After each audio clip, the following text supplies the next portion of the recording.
You can see Honorable Bui, Honorable CNN, Honorable Mwenje, they are busy discussing other issues.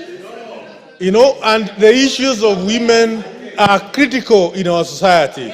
As the end of state said here, when this issue is being discussed here, Honorable Speaker, all men need to be attentive. And the son to see Honorable Bui and CNN very busy next to Honorable Miri, yes, when Donya. she is raising a critical point. Honorable Are they in order, Mr. Speaker? Yes, Donya, get the mic first. Is he a God to know what they are discussing? And is even mentioning the names, the electorates are listening, that their members of parliament are idle. Can he apologize, Mr. Speaker? How has he known what they were discussing? Yet they were saying they are discussing about women affairs, how they are promoting the bills, and how they are supporting our speaker in parliament. Can he withdraw and apologize? Millie gone. Thank you, Mr. Speaker. Mr. Speaker, I can see Donya is a very good student. And she has learned to be heard. You know, in my mother tongue, we say, Teloika or Telokumingat. Leadership is grabbed, it is not given. That is why my book is rigged or be rigged. Because if you don't rig, you are going to be rigged. But that having said that, Mr. Speaker, I just wanted to pick on what Honorable Ruto has said, and I'm glad that he has brought attention to the male members. And I'm glad that it's brought especially to CNN. Honorable CNN, listen to me. Earlier today, we were talking about a member of parliament from Kiambu who said very derogative things about women, or is alleged to have said very derogative things about women.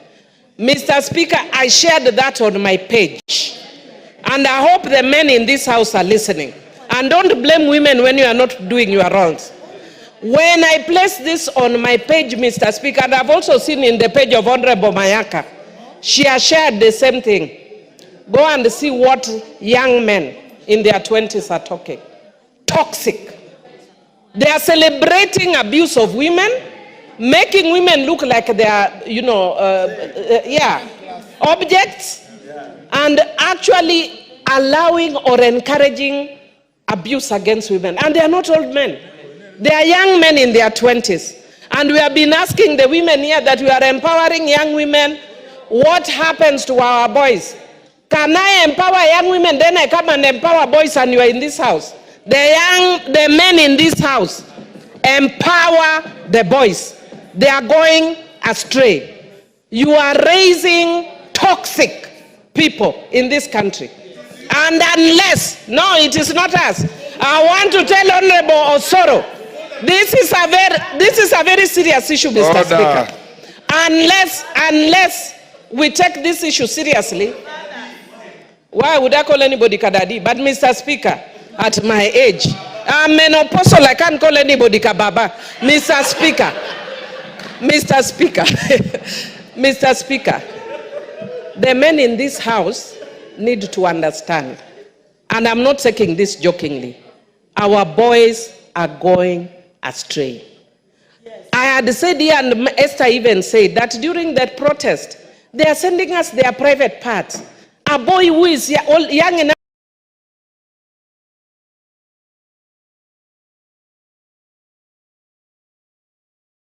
to be my grandchild.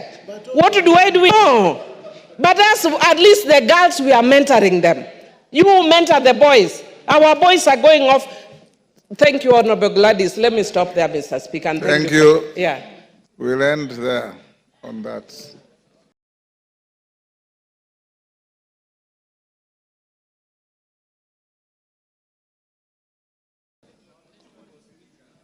Yes, Kwenya. On the same issue? Indeed, Mr. Speaker, I'll just allow me. Yes. Thank you, Mr. Speaker. You know, this is a very important matter that has been brought to the attention of this House, and I really want to thank the Honorable Boss Sholei for the statement. But on the same, Mr. Speaker, issues to do with GBV are not squarely in the purview of our sisters and our ladies. It is a matter that is communal in terms of who should deal with these matters. And Mr. Speaker, I happen to be a father of girls, and indeed, it has come a time that we need to protect the gender that is endangered, that is women. Today we have predators in terms of men who will lure our girls, with cheap stuff, cheap lies, and lead them to danger. And Mr. Speaker, I wish to appeal to every leader who is worth their salt that it has come to a time when we must take charge of our children, we must take charge of our women, we must take charge of our men as well, because we are all endangered. Yesterday, I was looking at some clip of the kind of violence that is meeting both genders, and I mean both genders, so to say. And I thought to myself, as much as we are talking about our women, our girls. Be careful, some of those clips are AI generated. Yes, either way, we must address the real issues so that then we arrest this issue of gender violence. And Mr. Speaker, I really support that statement, and I believe these 16 days of activism, we are going to be available in our constituencies to address our people and to bring them to speed as to the dangers that we are facing today. Thank you, Speaker. Thank you. On the same issue?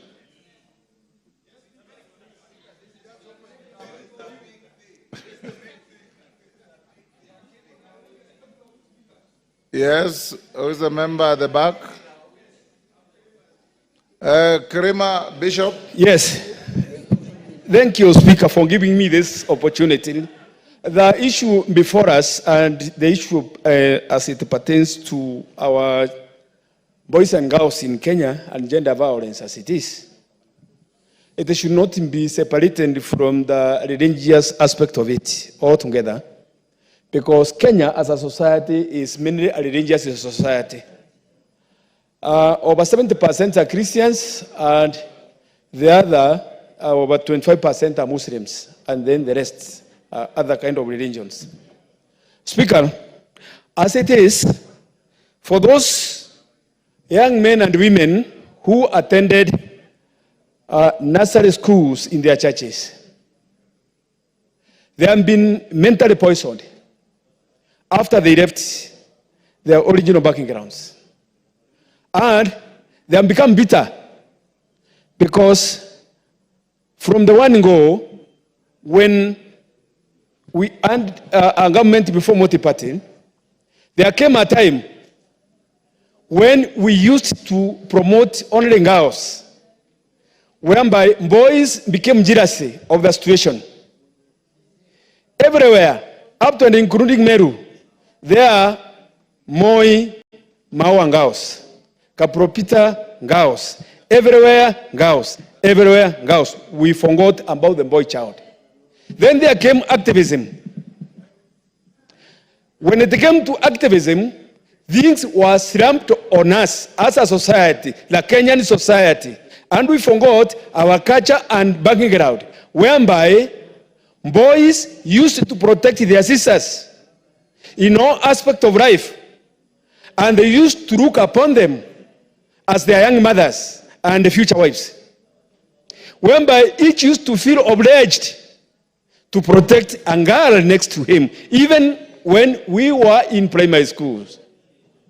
And now it comes that we are competing for the few resources which are there, and we have removed religion from the actual society which is existing. Like in this house, when it comes to debate issues, especially pertaining to parenthood, sexuality, and different genders, we talk and mention things which are not mentionable outside this house. And as for that, things are taken for granted outside. So violence is entrenched in our young men through adult entrances.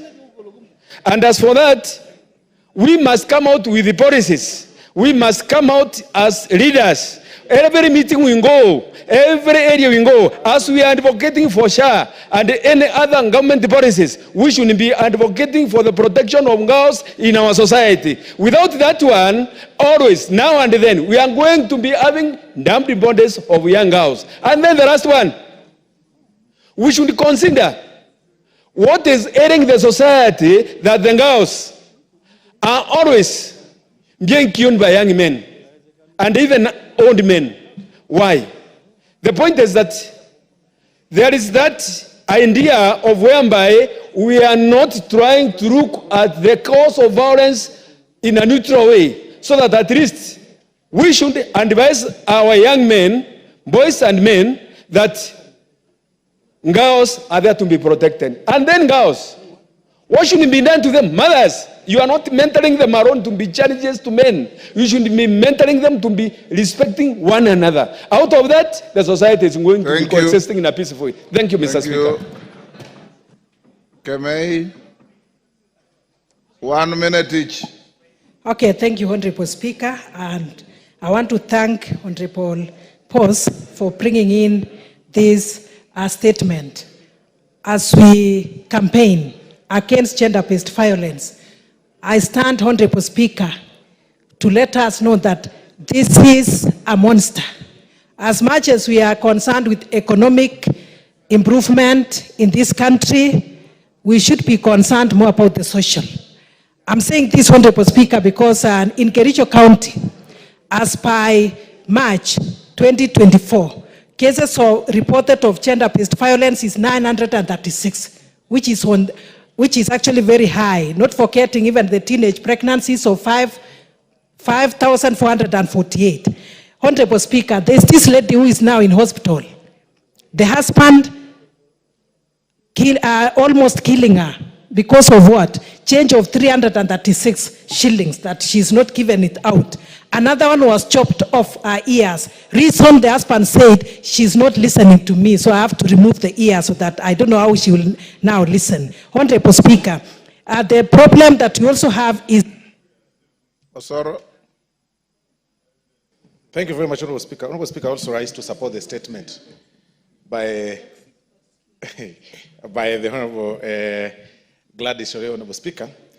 For me, Honorable Speaker, I look at this whole issue largely a morality issue that has been caused by poor parenting and sandwiched to mental health challenges. Because the frustrations out there, people are looking at places they can actually vent to or vent at. And the weaker sex, the weaker gender becomes now the easiest target, Honorable Speaker. But even as we say that, Honorable Speaker, we also need to... Yes, Sholei. Honorable Speaker. Honorable Speaker, thank you very much for this. Well, let me correct Honorable Osoro, who's also my student. Probably you forgot that part of the class. We are not the weaker sex. You see, that's how the bias begins. We may be weak in our muscles, but our muscles are in our brains, not in our hands like yours. I so agree, Honorable Speaker. She just said that they may be weak in their muscles, and that's what I meant, that they are weak in their muscles. And I say that with tremendous respect to my teacher, the Honorable Boss Sholei. Honorable Speaker, it's also a societal challenge. The communal way of rectifying kids or young men and women when they are growing, Honorable Speaker, has changed, has shifted. People are now leaving parenting to churches, leaving parenting to teachers, leaving parenting to, social media. So it's really a big problem that needs a campaign. And I think this statement is timely. Within these 16 days, we need to tell people that parenting is personal. Talk to your kid and make them understand that you need to grow to be a right or upright person in the society. Thank you very much, Honorable Speaker. Thank you. Is that Kiamba? Or is the lady, your hair is so thick, I can't see your face. Oh? Ombaka. Christine. Yes, it is me. Your hair is Speaker. covering your entire face. Okay, thank you. Thank you, Mr. Speaker, for giving me this opportunity. I think gender-based violence has been with us for years, from time immemorial. And we thought that as we move on to years ahead of us, it should be eradicated. Traditionally, women were looked down upon, they were trodden on, they were beaten, insulted, and mistreated. They never had a chance to actually be included in any positions of leadership and so on. In a modern society, I thought modern men would have learned that women have a right to be protected. But you see young men who are supposed to be modern, who are educated, who are with the times, are the ones who are actually being perpetrators. Your minute is over. Let's go to the next. Innocent Momanyi, member for Bobasi. Mr. Speaker, the genesis of this matter was our culture. I have given you an opportunity to make a request for your own statement. Okay. Thank you, Mr. Speaker. Yes. I thought, Mr. Speaker, I wish to make a statement on the passing on of Honorable Andrew Nyananga Rosana, who was formerly a member of Parliament for Bobasi Machoge. Honorable Speaker, pursuant to Standing Order 259D2, I rise with a heavy heart to pay a glowing tribute to the late Honorable Andrew Nyananga Rosana, former member of Parliament for the then Bobasi Machoge constituency between 1974 and 1979. Honorable Speaker, the late Honorable Andrew Nyananga Rosana passed away on Thursday, 19th November 2024, at the age of 85 years. His passing is a profound loss to his family, friends, and the community he served with unwavering dedication and commitment. The late Honorable Rosana was born on the 4th of August 1939. He will be remembered for his tireless efforts to improve the lives of his constituents through numerous transformative initiatives. Among his remarkable achievements was the initiation of the Kisii-Kilgoris Road project in 1978, which was completed in 1982 and greatly enhanced connectivity in the region. He also spearheaded the establishment of Ogembo and Nyamaje tea factories, fostering economic growth for tea farmers in the area. Additionally, the late Honorable Rosana was instrumental in the development of critical infrastructure, including Sameta water projects constructed by Isako Company, whose water tanks still stand as a testament to his vision. He also oversaw the construction of the Ria Rosana Bridge near the Nyamokenya area, a critical project that addressed the history of tragic accidents in the region. Honorable Speaker, Honorable Nyananga's passion for education was evident in his role in initiating several Harambee schools, many of which were later adopted by the government, which include Bishop Mugeni Nyakegogi Secondary, Nyagiki SDA, Nyamache Secondary School, Nyamawa High School, Vionseri High School, and his personal project of Kenyerere High School, among others. Beyond his development contribution, Honorable Rosana served diligently on the Catering Committee and Speakers Committee, demonstrating his commitment to Parliamentary Service Commission and national progress.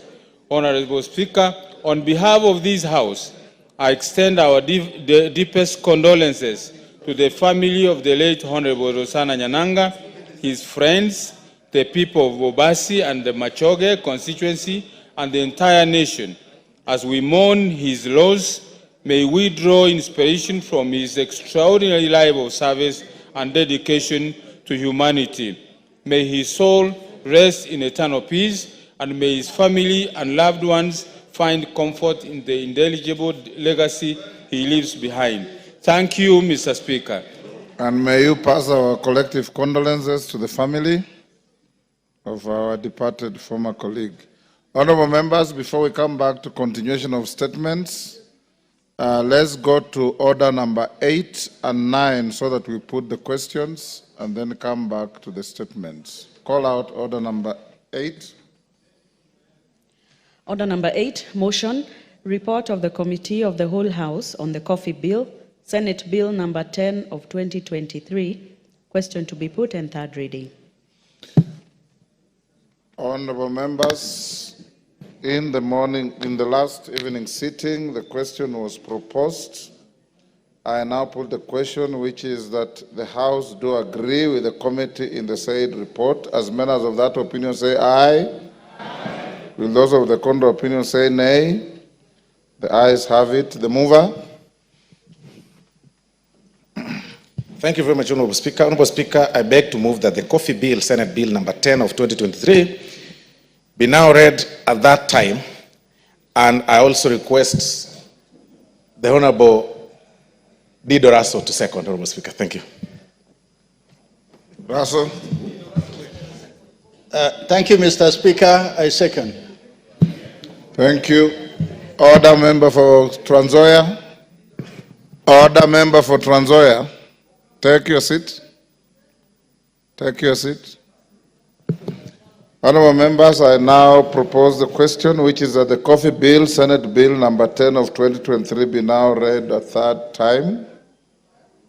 I now put the question, and I confirm we have enough numbers to vote, which is that the coffee bill, Senate Bill number 10 of 2023, be now read a third time. As members of that opinion say aye. Aye. Will those of the contrary opinion say nay? The ayes have it. A bill for an act of parliament to provide for the establishment of the Coffee Board of Kenya and the Coffee Research and Training Institute, the roles of the national and the county governments, the regulation, development, and promotion of the coffee industry, and for connected purposes. Thank you, honorable members. For those of you who stayed until past 9 to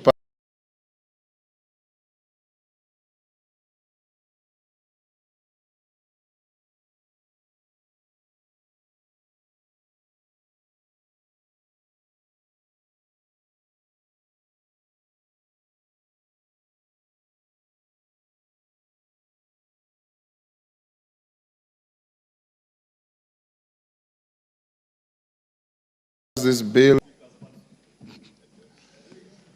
Honorable members, I'll now put the question at order number 9, which is that taking into consideration the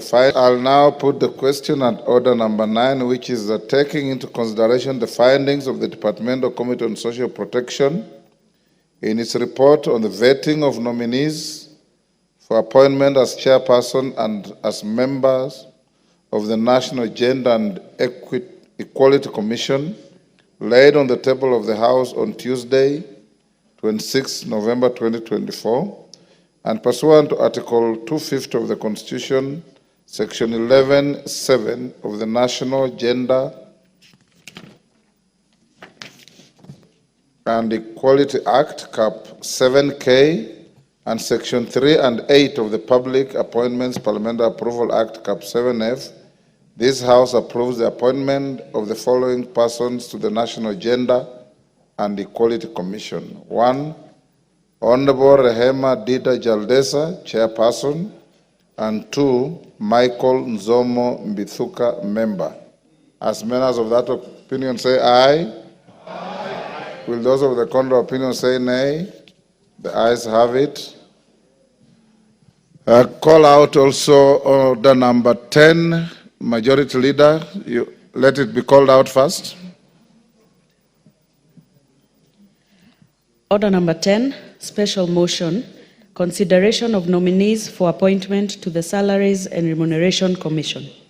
Majority Leader, you had an application to make on this? Yes, Honorable Speaker, I wanted to beg for your indulgence to drop off this special motion number 10 on consideration of the nominees for SRC for reasons that I had discussed with you, and probably stand it down to sometime next week when the House will be ready to consider that motion.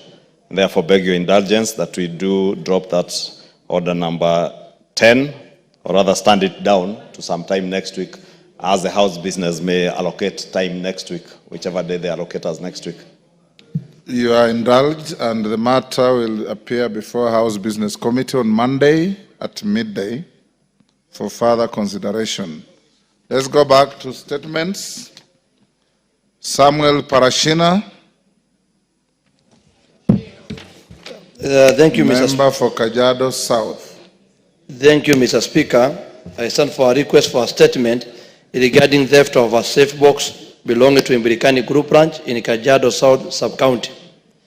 Honorable Speaker, pursuant to the provision of the Standing Order 44-2C, I rise to request for a statement from the chairperson of the Departmental Committee on Administration and Internal Security regarding theft of a safe box belonging to Imbirikani Group Branch in Kajiado South Sub-County.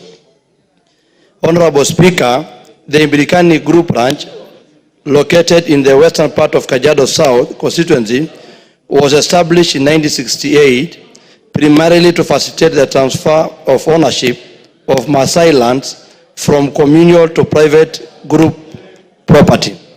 The group branch also ran various initiatives, including the Predator Compensation Fund, PCF, a program for compensation of livestock owners for losses due to predators, thereby reducing retaliatory killings of lions by affected residents. Unfortunately, on 24 August 2024, unknown individuals who purported to be police officers trespassed the Imbirikani Group Branch office at Paran Hotel and stole a safe box. Honorable Speaker, the stolen safe box contained uncollected title deeds and other official documents critical to the roles played by the group branch in transferring land to its members. Although the matter was reported to Kimana Police Station under OOB number 14/24/08/2024, the authorities are yet to locate the safe box or recover its contents. Members of the group branch are apprehensive that they are likely to face the risk of the stolen title deeds being used for fraudulent transaction, exposing them to financial and legal vulnerabilities. It is therefore essential for the security agency to properly recover the safe box and its content to safeguard against such risk and secure ownership of the land. Honorable Speaker, it is against this background that I request for a statement from the chairperson of the Departmental Committee on Administration and Internal Security on the following. 1. A report on the investigation conducted, including whether any arrests have been made since the incident was reported by Imbirikani Group Branch to Kimana Police Station under OOB number 14/24/08/2024. 2. The measures being taken by the Ministry of Interior and National Administration to facilitate the recovery of the title deeds and other official documents belonging to Imbirikani Group Branch documents. I thank you, Honorable Speaker.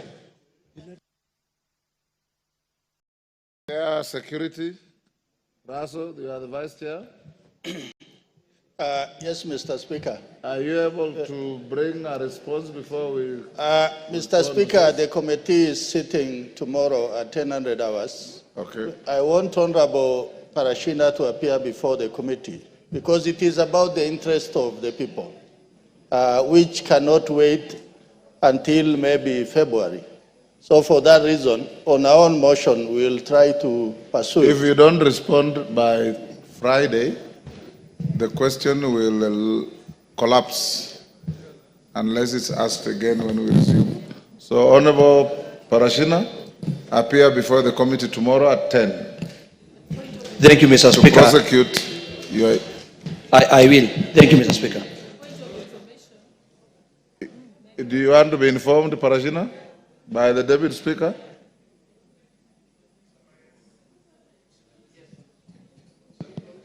Yes, Mr. Speaker. Honorable Speaker, just in the interest, allow me to give him some information, just to assist your people so that you're not worried that the title deeds are in wrong hands. Remember, the title is just like showing that you're the owner, but the actual records at the lands office are the most important. So you should take that OB number report that you've taken and take it to the lands office so that it's entered in as a caveat. so that nobody can deal with that property as you wait to have the matter heard by the committee, so that at least you're mitigating any further losses and damage. Thank you, Honorable Speaker. That is free legal advice, Parashina. Yes, Tongoyo? Your vice chair has already spoken. Add something. Go ahead. Give Tongoyo the mic. So, Honorable Speaker. It's back to where you're running from. Honorable Speaker, as much as I want to agree on what the Vice and, of course, the advice of the Deputy Speaker, we had a very almost an 1 hour discussion with Parashina in my own office actually a few hours ago over the same issue. And we know Narok and Kajiado, we bother each other and even share some politics. And so I understand actually in depth what really transpired. And I did ask whether, of course, or also advise that you need to register the OB. And normally there is also the Gazette if the title deed has gotten missed. Because it's no longer nothing, it's not really much about security per now. It's about missing of vital documents. So I really want also to support the position of the Deputy Speaker. Thank you. Yeah. Parashina, umeelewa?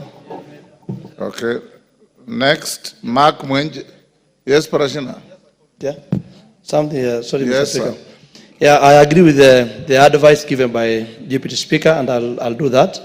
But I really appreciate from the Honorable Dido because of the issue is very, very, very emotive on other documents. So I'll appear tomorrow 10, and I urge or request the chairperson try to help us because the people, the public has been even doing demonstrations on roads. It's becoming insecurity in our place. Thank you, Mr. Speaker. Thank you. Mark Mwenje. Thank you, Honorable Speaker. I rise to request a statement regarding dismissal of our police constable, Mr. Joseph Wangondu Wamogonda. Honorable Speaker, pursuant to the provisions of Standing Order 44-2C, I wish to request for a statement from the chairperson of the Departmental Committee on Administration and Internal Security regarding the dismissal of Mr. Joseph Wangondu Wamogonda, a police constable of Police Force number 64064. Honorable Speaker, Mr. Joseph Wangondu was employed by the NPS as a police constable on 2nd May 1992 and deployed to the then Northern Frontier Province, where he worked for 5 years before being transferred to Jogoo Road Police Station. On 9th August 2000, while discharging his duties, he arrested a civilian who was impersonating a police officer working for the Alpha 5 Flying Squad. The suspect, together with his taxi driver, were arrested and booked under OB number 5/10/8/2000. Mr. Wangondu was later summoned by his superiors where he was interrogated regarding the arrest and later served with a waiver notice of disciplinary charge. Subsequently, Mr. Wangondu was charged with unlawful detention of a taxi driver and breaking out of a police line contrary to NPS regulations under OB number 8210/8/2000. He was later acquitted on 30th July 2002 due to lack of evidence. Following his acquittal, Mr. Wangondu appealed for reinstatement to the NPS on 17 December 2014 and subsequently on 19 February 2020, but the NPS is yet to reinstate him. Honorable Speaker, it is against this background that I request for a statement from the chairperson of the Departmental Committee on Administration and Internal Security on the following. 1, a detailed report on the circumstances that led to the arrest, prosecution and dismissal of Mr. Joseph Wangondu from NPS while undertaking lawful duties. 2, status of appeal for reinstatement to the service made by Joseph Wangondu on 17 December 2014 and on 19 February 2020 and the reasons for the inordinate delay in reinstating the officer. And finally, the relief measures being put in place, including payment of outstanding remuneration and compensation for Mr. Joseph Wangondu for the violation of his rights as guaranteed under Article 41 of the Constitution. Thank you, Honorable Speaker. Thank you, Mark Mwenje. Tongoyo, when can you bring a response? I will try, Honorable Speaker, Thursday next week. Thursday, thank you. We have already put too many. Tongoyo, we have already allocated too many for Thursday. Do it on Friday morning, next Friday morning. Response to statement request by Doris Donya. Chair Agriculture and Livestock, Dr. Mutunga. Thank you, Honourable Speaker. Honourable Speaker, I have a response from the Ministry of Agriculture and Livestock Development regarding the statement that the Honourable Doris Donya requested. Honourable Speaker, the statement had 3 parts. Let me be very sure. The response is structured in about 3 parts. The first part deals with the criteria used to determine the rate of annual bonuses paid to tea farmers across the different regions and factories in Kenya. In response, Honourable Speaker, the Ministry alludes that the tea bonus is a second payment to tea farmers, which is payable at the end of the financial year. Each month, the tea farmers are usually paid an initial amount of 25 shillings for tea factories in the tea block, in the East Tea Block, and 24 shillings for the tea factories in Kisii, Nyamira, and Nandi. 23 shillings for factories in Kericho, Bomet, Vihiga, and Trans Nzoia. This is usually an advance against the green leaf delivery, since the proceeds from the tea are only realized for 5 days from the delivery of green leaf to the factory due to the timeliness involved in processing and the sale activities. The bonus, therefore, which is the second payment, is therefore the net of the price realized minus the cost of production, including the monthly payments. The second payment is usually dependent on 2 factors. Number 1 is the price realized at the tea auction. The price realized at the auction is dependent on the quality of tea produced by each factory, which is dependent on many factors, including the quality of green leaf, that is the agronomical practices and tracking, post-harvest handling and manufacturing practices at the tea factory. In addition, the price of tea is also influenced by historical tea buyers, perceptions regarding the quality of tea produced by a specific tea factory. Other key factors include the prevailing demand and political situation in the markets and the effect of global economic shocks. So, Mr. Speaker, there is a large table which has different factory prices. I do not know whether, for the sake of members, I need to read. It's about 1.5 pages, Honourable Speaker, with your advice. Okay. Okay, Honourable Speaker, the second issue in determination of the payment of bonus is the cost of production. Cost of production is also varies from factory to factory, depending on various factors such as transportation, cost to Mombasa, labor and administration costs, and that of energy. Factories with efficient machinery and operations are able to realize lower cost of production.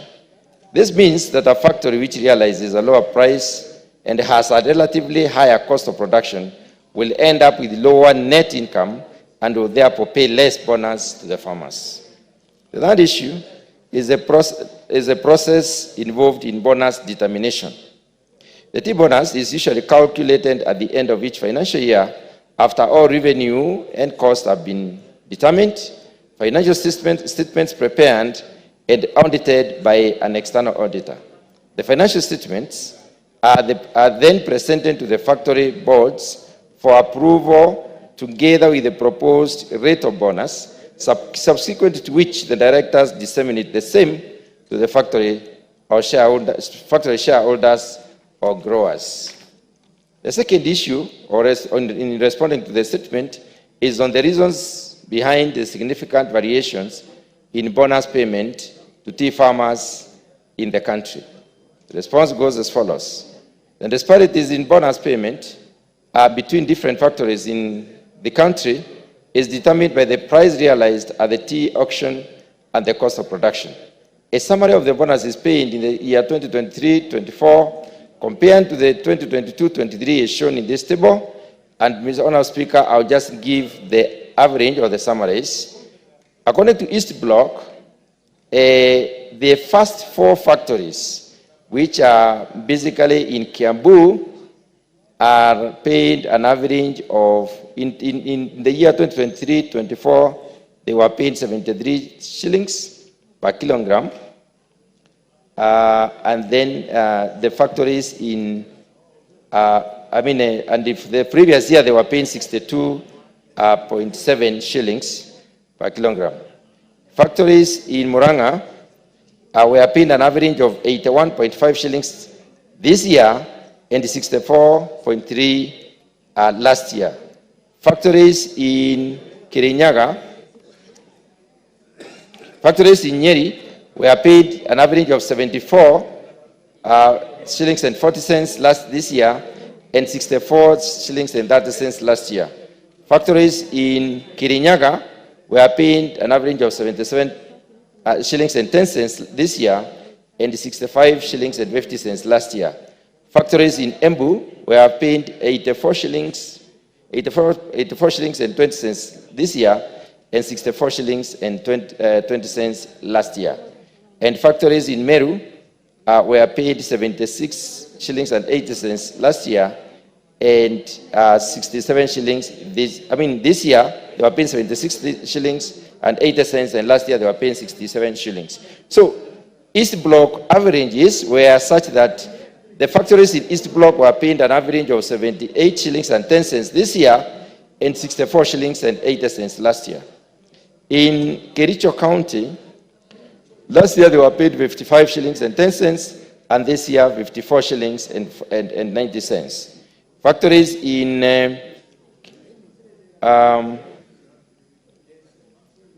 Kericho has two averages, the first average and the second average, where we have, I think this is Bomet, because I can see Mawashek, Chorus. These ones are paid 43 shillings this year and 51 shillings and 50 cents last year. Now, factories in Nyamira were last year paid, this year paid 54 shillings and last year 52 shillings and 30 cents. Factories in Kisii were paid 44 shillings and 30 cents last year, and this year they were paid 46 shillings and 60 cents. And the factories in Nandi, let me combine Nandi, Vihiga, and Trans Nzoia. They were paid 48 shillings and 80 cents last year, and this year they were paid 50 shillings and 90 cents. So on average, Honourable Speaker, factories to the east, to the west of Rift Valley were paid, or the Western Block tea growing area, were paid 65 shillings and 95 cents this year, and 59 shillings and 20 cents this year. So from the above analysis, it is apparent that the average total payment increased by 12% from an average of 52 shillings and 2 cents in the financial year 22-23 to 65 shillings and 95 cents in the financial year 23-24. Likewise, the total payment to farmers increased by 34% from 67 shillings and 67.6 billion in the year 2023-23 to 90.5 billion in the year 2023-24. Notably, due to the high volume of green leaf, farmers in some of the factories in the West Rift earned more income than those in the east of the Rift. So the third issue, Honourable Speaker, is the measures the ministry is taking, the measures that the ministry, through the relevant agencies such as Tea Board of Kenya and the Kenya Tea Development Agency, is taking to ensure that all tea farmers receive fair, uniform, and transparent bonuses based on their production levels. The response goes as follows. Tea factories within the west of Rift generally fetch lower prices compared to the ones in the east of the Rift Valley due to quality differential occasioned by the farmers' husbandry practices. In addition, the cost of production in various factories differs owing to the differences in the style of management and the oversight by various factory boards of directors. Most factories in the west of the Rift Valley also have loans for establishing satellite factories, which attracts high financial costs as compared to the factories in the east of the Rift Valley. Therefore, It is not possible to have uniform payment, but it is possible to reduce the gaps between the factories in the two regions. Cognizant of the differences in tea prices, the Tea Board of Kenya has initiated a strategic tea quality improvement program called STQIP, aimed at assisting tea factories with lowest tea quality to improve and meet the market requirements. The ministry has appointed a committee to develop a minimum standard on leaf quality, which once fully implemented will address most of the quality challenges affecting the tea factories in the Western Tea Block. Since green leaf quality is a key determinant factor to the quality of made tea, and which in turn determines the price of made tea offered by the buyers, Tea Board of Kenya, in collaboration with the counties, will continue to sensitize the farmers on green leaf quality standards. Other measures taken by the ministry include interventions aimed at reducing the cost of production at the farm level, which have been put in place in collaboration with the Kenya Tea Development Agency. Recently, KTDA MS, on behalf of all the smallholder tea farmers, imported 97,000 metric tons of fertilizer at a cost of 3,400 per 50 kilogram bag. To reduce the cost borne by the farmer to about 2,500 shillings per 50 kilogram bag of fertilizer, the government will allocate 2 billion shillings as fertilizer subsidy to the tea farmers. The government support on access to fertilizer at subsidized prices has continued to enhance productivity at the farm level and the quality of tea, and ultimately the earnings to the tea farmers as envisaged under the bottom-up economic transformation agenda. The fertilizer imported by KTDA is currently being distributed to the farmers and across tea growing areas. Finally, Honourable Speaker, there was the question of the timeline within which the ministry will address the disparity to ensure that tea farmers across the country are treated fairly. The response goes as follows. Development of a draft minimum standard on leaf quality is ongoing and is expected to be completed by November 2024, which is by the end of this month. However, for it to be enforced, it requires proper public participation as required by the Constitution. The ministry is therefore requesting the National Assembly to provide additional budget allocation to undertake public participation on guidelines, standards, and other regulations necessary to address most of the quality challenges facing tea farm factories in the West Tea Block. The Strategic Tea Quality Improvement Program is a 5-year program which has been ongoing for the last 2 years and is aimed at assisting tea factories with lowest tea quality to improve and meet the market requirements. The program has achieved notable milestones, and some factories in the west of the Rift have gradually started making improvements in the quality of tea produced, such as the Mumu and Ogembo tea factories. The initiative on quality improvement program is expected to ensure factories manufacture tea of high quality that is discerned by the market. Once this is achieved, prices of the affected factories are expected to improve gradually within a period of 1 year, taking into account the market dynamics of supply and demand in the global market. I submit, Honourable Speaker. Thank you very much. Thank you, Mr. Speaker. It is very peculiar for the committee to tell the Kisii community that because of historical tea buyers' perceptions, their bonuses are less. Perceptions. It's like saying there is the narrative that all African communities are wizards. They are night runners. Then you believe that perception. Giving an answer to the Kisii, Rift Valley, and Nyamira County that perceptions have made their farmers not to have good bonuses is an abuse to our farmers, Mr. Speaker. Then they're talking of the plucking. I'm not even a tea farmer, but I know from our neighbors, they are told, during the plucking, you pluck 2 leaves and a bud. It is even taught in schools. Then they are giving it as a reason why these people don't get good bonuses, Mr. Speaker. Really? Then you talk of political influence, as if in Kisii, in Rift Valley, we have intense politics. Well, an analyst can say Kenyan political scenes are more of the same. I take it back to the sender. This is half-baked answer. Have it back, please.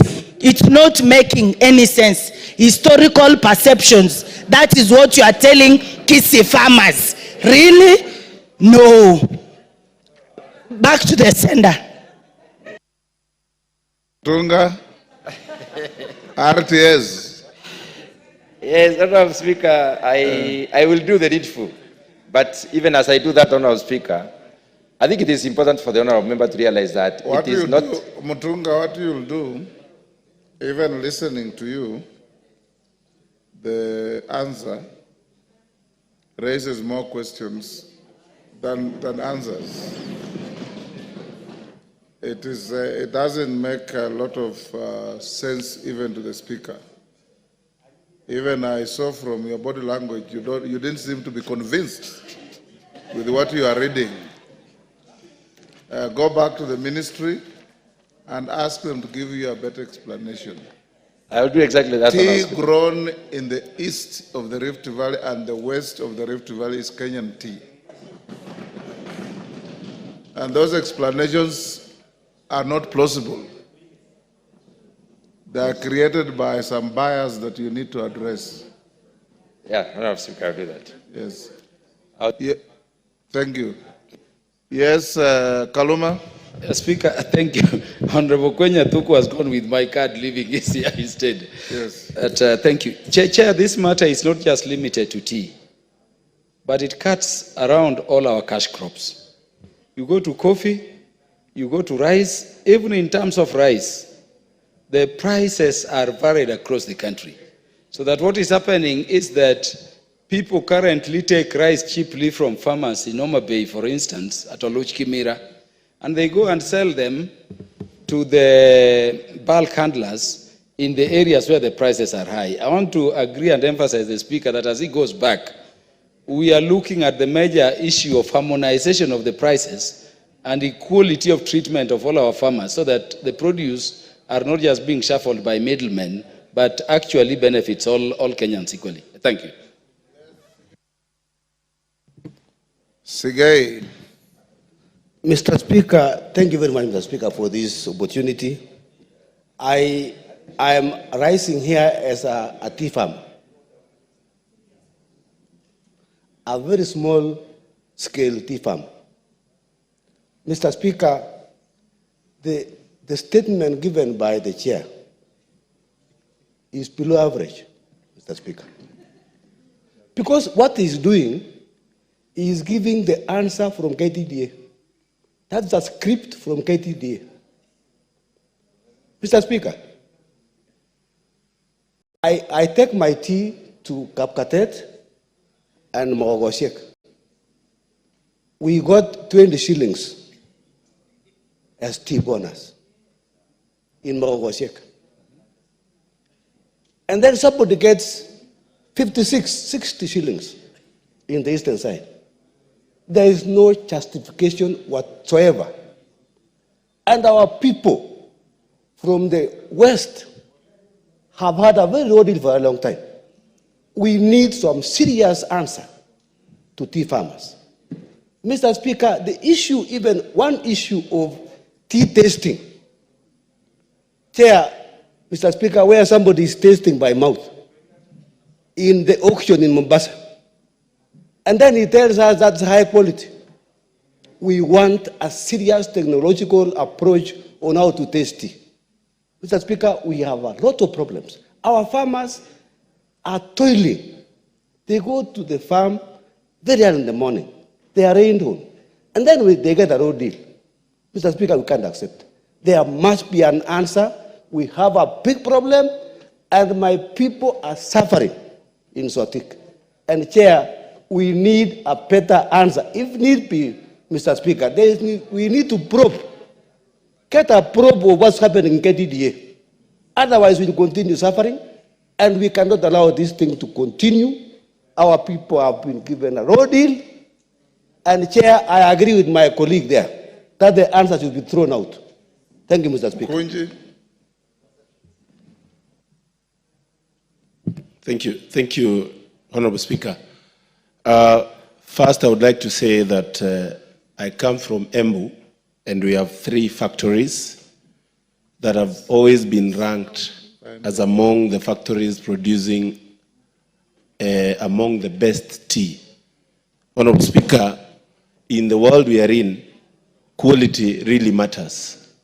And the quality of tea, Honorable Speaker, comes from usage of machines to do harvesting of tea, and the other ones that are done manually by people. Honorable Speaker, it is true that you find prices of tea in Embu is better than in some other places. And simply, Honorable Speaker, is about the quality of tea. The world is very competitive these days, and we cannot ignore that we need to raise the standards of what we are giving to the world so that we can get good tea. And Honorable Speaker, just to educate my colleagues, tea is actually plucked 2 leaves and a bud. When you use a machine, it normally cuts more than 5, more than 6, and Honorable Speaker, when it is that way, it cannot cost the same way. Honorable Speaker, there is something they are calling these days orthodox tea. And orthodox tea is actually getting among the best prices in the world these days. This is actually the tea that has only the bud, and it is well rolled up. Honorable Speaker, with machinery harvesting, it is hard to achieve the quality of tea that we get in Embu. Honorable Speaker, even our prices are going to continue getting better because we have a good campaign. We are doing a huge campaign of ensuring that we focus on quality of tea other than the quantity of tea. There has been a backlog of a number of months for tea that is not in the right grades from our friends from the East. But I would propose that they should engage the farmers and engage KTDA for what I would call civic education on better getting and fetching better prices of tea. Thank you, Honorable Speaker. Cynthia. Thank you, Honorable Speaker. I thought Honorable Donya had done justice to this statement, but it is not proper, Honorable Speaker, for Honorable Mukunji to bastardize the quality of tea from the other areas, Honorable Speaker. And he cannot insinuate that the other tea farmers in this country, apart from those from his constituency, know better about tea. Honorable Speaker, that is not proper. Honorable Speaker, my point is, was not actually on the tea itself, but on the colloquial manner that the executive is answering the statements that are raised by members of this House. Honorable Speaker, I have sat here several times. I have listened and heard the chairs of the respective committees respond to statements in this House. And Honorable Speaker, I can deduce from my very little and common knowledge that they are not taking it as seriously as they should be taken. Honorable Speaker, that response does not even qualify to come from a layman person who has no expertise in matters tea. And that executive, Honorable Speaker, must start taking this House seriously and give us proper answers, because we are not asking these questions just for the sake of asking them. We are asking them, Honorable Speaker, because we have real issues at home. In Nandi County, Honorable Speaker, we have large-scale tea farming. We have small-scale tea farming. The farmers in Nandi go on the streets every day because they go through a lot to get that tea to the factory. And then what do they earn? petty peanuts here, Honorable Speaker, in the name of quality and standards. We all know the quality and the standards of tea, and they cannot be lying to us, Honorable Speaker. And they should take this civic education they keep referring to the village, so that those people can then take it up if they feel that that is the problem. Otherwise, Honorable Speaker, the executive need to up their game and give us proper answers to the serious questions we ask in this House. Member for Kishugu. Thank you, Honorable Speaker. I represent GACHAGUA, where we usually have two factories, Kemunye and Thumaita. And connected to the question that was asked by Honorable Donya, I also had asked some questions which were responded to, but actually they were also not very satisfactory. I want to agree with Honorable Member for Sotik that this is most likely a response that has been given by the KTDA to the CS, and there's no harm in doing that. But CS should do more to get proper information. Farmers are suffering, and KTDA has a tendency of reserving or keeping some money for farmers for unknown reasons. I think, without going to the detail, because we've already given direction to this matter, Honorable Speaker, the Committee on Agriculture needs to do something about KTDA, including a thorough probe on the activities that are happening at the KTDA. They are still exploiting farmers. These people are employed by the farmers, but it appears it's like they have employed the farmers. That is the direction to take, Honorable Speaker. Thank you. Dr. Mutunga, like I did say, your answer is far, far away from the mark, falls short of expectation, and avoid the stereotyping that is coming from Honorable Mukunji. That kind of stereotyping is not good for building a united Kenya. A tea farmer in Mount Elgon is the same as a tea farmer in Embu, is the same as a tea farmer in Sotik, in Nyamira, everywhere.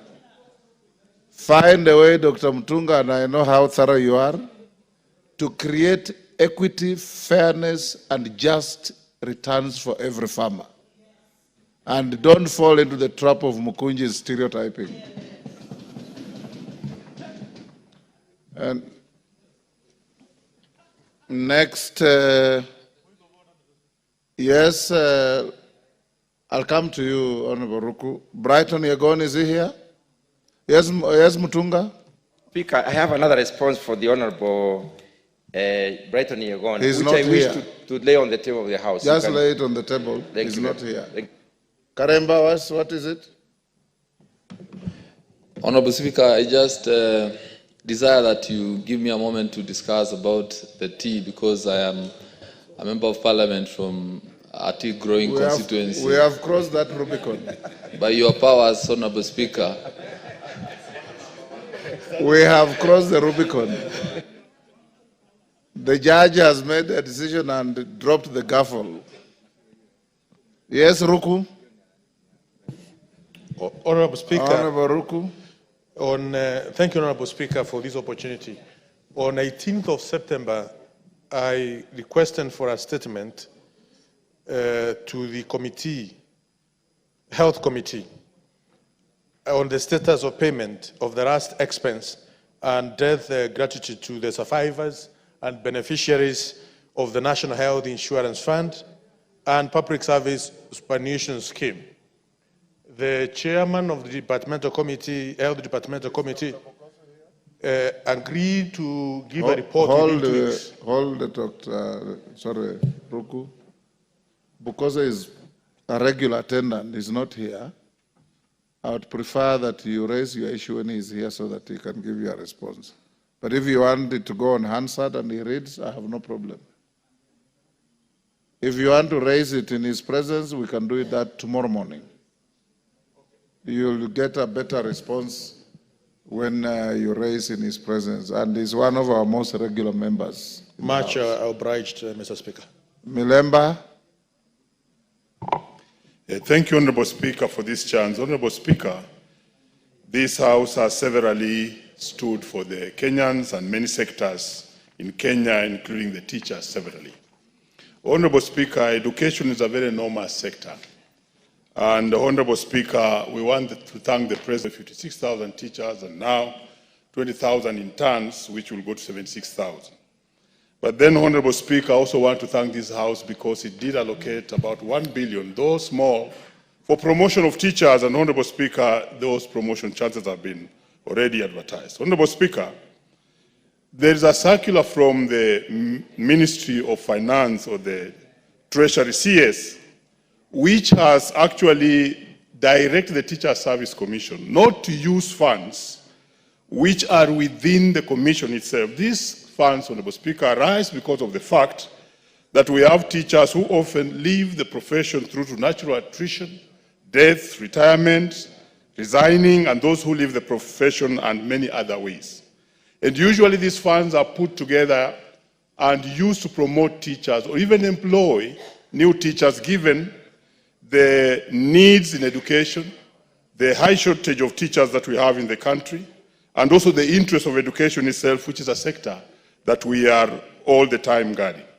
Honorable Speaker, this circular in its section 25, clause 25 to be specific, has stopped the commission from doing so. And the money is available. And the commission does not need an exchequer or any new monies from the Treasury to promote a whopping 45,000 teachers if this circular is removed. And therefore, between promotion of 45,000 teachers in Kenya and not them being promoted is a circular from the Treasury. Honorable Speaker, it's upon that basis that I want to seek your indulgence, Honorable Speaker, and this House, that the CS and PS Treasury be actually called upon, either through the leader of government business or the chair education, to actually rescind on this circular, because the need for teachers is need-based. As they leave, others need to come, because there's continuous shortage in this area. That is my prayer, Honorable Speaker. Thank you. Thank you. Is Melly here? Naomi, you tell Melly to look at the Hansard and speak to this on Tuesday afternoon. Honorable Speaker, I will do so. Thank you. Thank you. Let's go back to order number 5 and invite the Chairman, Departmental Committee on Finance and National Planning. Yes, can he, you are on statement? On what issue? Let him lay his papers first. Honorable Speaker. Chairman, we are back to order 5. Go ahead.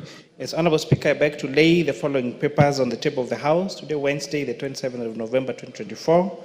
Reports of the Departmental Committee on the Finance and National Planning in consideration of the following 2 bills. 1, the Unclaimed Financial Assets Amendment Bill, National Assembly Bill number 15 of 2024, and the Kenya Revenue Authority Amendment Bill, Bill number 35 of 2024. I thank you, Honorable Speaker. Thank you. Go ahead and lay. Yes, Robert Mbui. Yeah, thank you, Mr. Speaker. Mr. Speaker, you know, I seek your indulgence, Mr. Speaker, because we have just 1 week to the close of business of this House for this year. And we note that NGCDF and I think maybe GAF also have not received even the last batch of money that was supposed to be given for the last financial year, Mr. Speaker. We are already in the second quarter of the 2024-2025 financial year. Part of that money, Mr. Speaker, was actually meant to be used for the construction of the junior secondary school classes for grade 9. Mr. Speaker, I was thinking that with your indulgence and your support, because we've done this in the past, maybe we find a way of getting the Treasury to explain to us when this money will be availed to the constituencies so that these classes can be built in good time. Mr. Speaker, it's already we are actually halfway the next financial year and we don't have this money.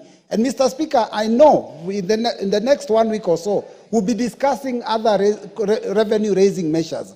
Mr. Speaker, it's important that the Treasury comes clean. The money they've already raised, why can they give it to CDF for us to construct classes so that the children can be in school in January without a problem? So, Mr. Speaker, I was just asking for your indulgence. You see a way by which you can help us. You've done it in the past, and it has helped us. Thank you, Mr. Speaker. Who is that, Mwalio? Is it Mwalio? Yes, Honorable Mwalio. Speaker, I wanted to report on the disbursement of the last financial year's balances. I wanted to confirm that the money was disbursed to all the constituencies, all the balances of last financial year. So you can check in your... Are you a member of the Yes, MGCDF I am a member of that committee? Yes, and I can talk with authority because I'm a member of that committee. Robert Mbui, your colleague there says he's spoken with a lot of authority. Yes, Mwenje? Honorable Speaker, I want to, the Honorable Speaker, it's not good to disagree with colleagues, but I want to bring this to your attention, Honorable Speaker. Because previously I've engaged members of the CDF committee. And when they report that they've received, Honorable Speaker, it is the members of parliament of that committee who receive funds first. So we don't receive the rest of us. And we've confirmed that with our fund managers. Actually, I need to make that clear. The fund managers of those constituencies that are not represented in that committee are the ones who haven't received. So that response is inaccurate, and Honorable Speaker, I can confirm, because I spoke with my fund manager this morning, and he had not received a balance of about 13 million as of this morning. Thank you, Honorable Speaker. Gogoyo?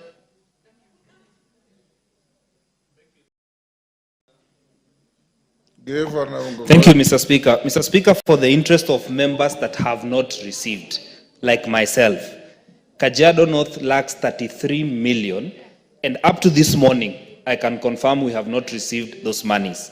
It could be that some members of the CDF committee have received. But, Mr. Speaker, your indulgence is needed for the sake of members who can confirm that they do not have the monies in their account, while the JSS classes, Mr. Speaker, remains a big headache, especially in a constituency that I come from, where we need about 78 classes before January for the grade 9. Yes, Oundo. Thank you, Honorable Speaker. Let me also echo the sentiments of Honorable Mbui that for the financial year 2024-2025, most constituencies have not received their funds, and probably this could be as a result that most constituencies could not, might not have submitted their proposals for this financial year. So we need to also urge, I want to ask our fund managers, wherever they are, they need to make all efforts to ensure the proposals have been submitted in good time. Yeah, and for record purpose, Honorable Speaker, and I want to urge my members, you know we are in court in respect of NGCDF.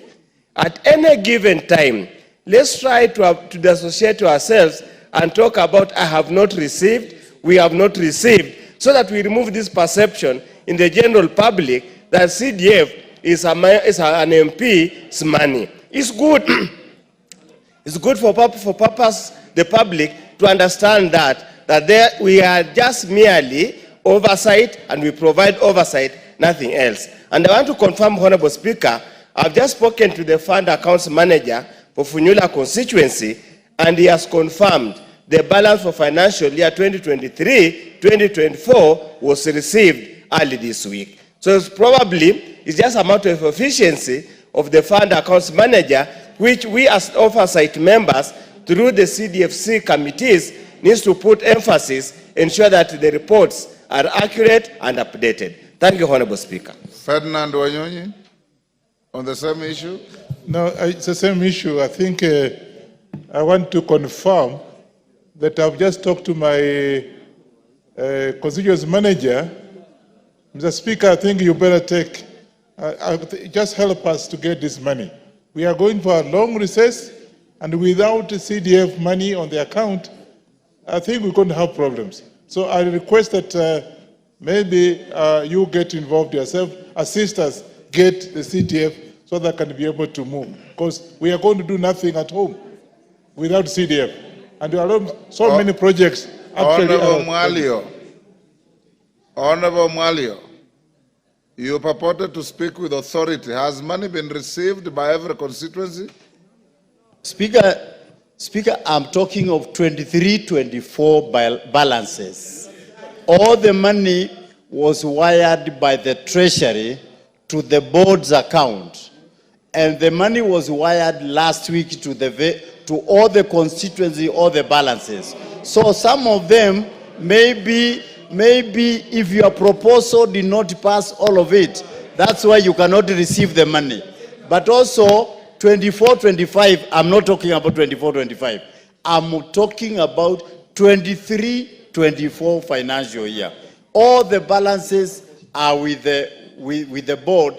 If you have not received your money, you will receive anytime soon. What we will do, Honorable Mwalio, will transmit the Hansard on Robert Mboi's issue and tell your chairman, Musa Sirma, to make a statement on Monday. On Monday morning sitting. If there is any difficult, Robert, then I'll make an intervention. Next order. Order number 11, special motion, consideration of nominee for appointment as the Deputy Governor of the Central Bank of Kenya. Kimani, is that you? Go ahead. Thank you, Honorable Speaker. Honorable Speaker, I rise to move that the approval of Mr. Gerard Nyaoma Arita as the Deputy Governor of the Central Bank of Kenya be read a second time. Mr. Speaker, sir, Article 231 of the Constitution sets out the establishment of the Central Bank of Kenya, which is responsible for formulating monetary policies, promoting price stability. Kimani, you know how to move a motion, don't you? Oh, yes. I beg to move the following motion. You read the motion as it appears on the order paper. Then you start your discourse.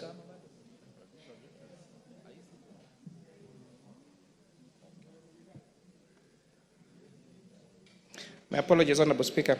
Honorable Speaker, I beg to move the following special motion that take in consideration the findings of the Joint Committee on Finance and National Planning and the Senate Standing Committee of Finance and Budget in its report on the vetting of the nominee for appointment as the Deputy Governor of the Central Bank of Kenya, laid on the table of the House on Wednesday, the 27th of November 2024, and pass on to Section 13B1 of the Central Bank of Kenya Act, Cap 491, and Section 3 and 8 of the Public Appointments Parliamentary Approval Act of 2011, that this House approves the appointment of one Mr. Gerard Nyaoma Arita as the second Deputy Governor of the Central Bank of Kenya.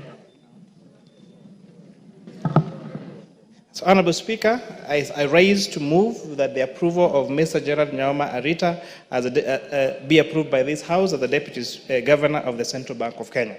Mr. Speaker, Article 231 of our Constitution sets out the establishment of the Central Bank of Kenya, which is responsible for formulating monetary policy, promoting price stability, issuing currency, and performing other functions conferred to it by an Act of Parliament. The joint committees conducted the approval hearings of the nominee to ascertain his suitability in the role of the Deputy Governor of the Central Bank of Kenya. The Deputy Governor plays a very critical and pivotal role in ensuring that the institution fulfills its constitutional and statutory mandates. These responsibilities, Honorable Speaker, are outlined under the Constitution of Kenya and the Central Bank of Kenya Act, Cap 491. They include, among others, the development and execution of monetary policies to maintain price stability and to promote sustainable economic growth, financial stability, bank supervision, ensuring efficiency in the payment systems, and supporting the governor in executing duties that may be assigned to the deputy governor.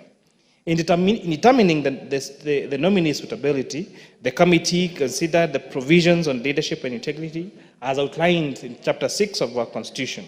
Also, the committees consider the nominee's academic qualifications, his employment record and work experience, membership to relevant professional associations, his roles in public office, his political activities and affiliations, potential conflict of interest, suitability to the position, his tax compliance obligations, and other thematic areas relevant to the duties and responsibilities of the job that would be assigned to him if this House approves him, that of the Deputy Governor of the Central Bank of Kenya. Mr. Speaker, having considered his suitability, the Joint Committee noted that the nominee is a Kenyan citizen and is not a citizen of any other country, and therefore meets the requirement of Article 78(1) of the Constitution. He demonstrated an aspiration for integrity in public service, and thus meets the requirements of Chapter 6 of our Constitution on leadership and integrity. After scrutiny of his educational background, Honorable Speaker, after scrutiny of his background, academic credentials and professional qualifications, work and professional experience, personal integrity, as well as his performance during the approval hearing, the committees found that the nominee possesses the relevant experience for the position of the Deputy Governor of the Central Bank of Kenya, having served over 36 years in the banking and financial regulation, including playing pivotal roles such as that of Director of Banking Supervision, Financial Markets and Banking Services at the CBK of Kenya, in addition to being an alternative board member in several key boards in this country, Honorable Speaker. The nominee holds a master's degree in philosophy from the University of Cambridge in the United Kingdom, and a bachelor's degree in art, Bachelor of Arts degree in economics from the University of Nairobi. He is a certified public accountant and a certified public secretary, certified through Kenya Accounting, through KASNEB, and is also an associate of the Kenya Institute of Bankers. Mr. Speaker, the nominee has over 36 years of experience across many sectors in the Central Bank of Kenya, including experience in payment systems, quality control, banking supervision, banking services, and financial markets. He stated that working in these sectors have equipped him with the skills and experience needed to be the Deputy Governor of the Central Bank of Kenya. Key to note, Honorable Speaker, is that this nominee, when M-Pesa was introduced in this country, it is this nominee, when playing his role at the Central Bank of Kenya, that gave a hearing to the investors that wanted to invest in the M-Pesa business in this country, Honorable Speaker, facilitated the insurance of the appropriate licenses. And we can say he's one of the people why we have such a robust mobile payment system, such as M-Pesa, one of the best, not just across Africa, but global, Speaker. Were it some other public servants who this idea came to them, Honorable Speaker, they may have been threatened because this was a new technology. They may have feared, they may have developed cold feet and not given such approvals. But his role in this revolution of mobile payment shows that he is such a visionary person and best suited to be the Deputy Governor of the Central Bank of Kenya. Honorable Speaker, you may remember the crisis that came with the collapse of Chase Bank, with the merger of National Bank and Spire Bank. Honorable Speaker, this is a nominee sitting at the Central Bank of Kenya in charge of bank supervision that ensured that even though those challenges found in these banks, Honorable Speaker, there was minimal crash in the financial sector and minimal loss of Kenyans' deposits, Honorable Speaker. So this demonstrates someone who is able to work under pressure, is able to make a difference in work, and has a revolutionary mind, Honorable Speaker, in making development in this country, Honorable Speaker. It's also inspiring that to see someone who joined the Central Bank of Kenya in the capacity of a management trainee as a very young man, rising through the ranks to become the Deputy Governor of the Central Bank of Kenya. Honorable Speaker, sometimes when we pick individuals who have worked in other areas and place them into head of institutions, at the expense of officers who have diligently pursued through or gone through the ranks of that particular institution.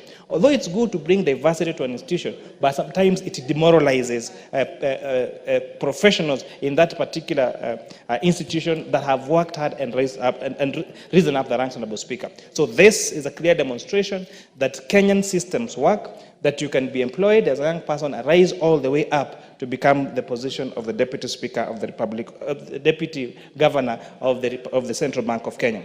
Mr. Speaker, the nominee exhibited a clear understanding of the current issues that affect the Central Bank of Kenya, and he also shared practical strategies to address these particular issues. Additionally, he demonstrated a satisfactory understanding of the mandate of the Central Bank of Kenya, as well as an extensive knowledge in payment systems, monetary policy, risk-based supervision.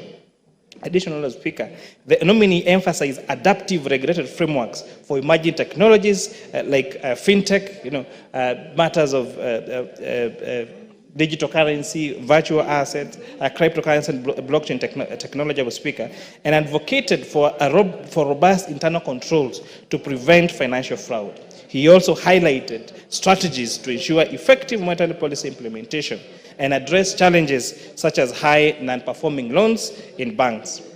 The committees, Honorable Speaker, having held the approval hearings of the nominee regarding his suitability, observed that due process was followed in the nomination of the nominee in accordance with Article 153 of the Constitution as read together with Section 3 and 5 of the Public Appointments Parliamentary Approval Act of 2011 and Section 12 of the Competition Authority Act of 2010.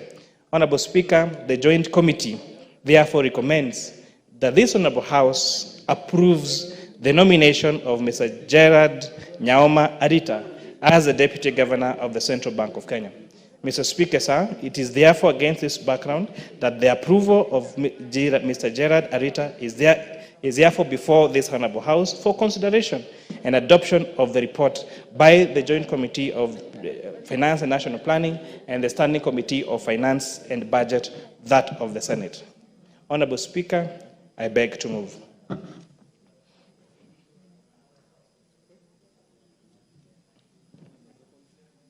Honorable Speaker, I beg to ask that Honorable Karoli Omondi to second. Thank you very much, Honorable Speaker. Thank you very much, Honorable Kimani, for giving me the opportunity. I just happen to have known this gentleman for quite some time. During my days at the university, he was slightly ahead of us.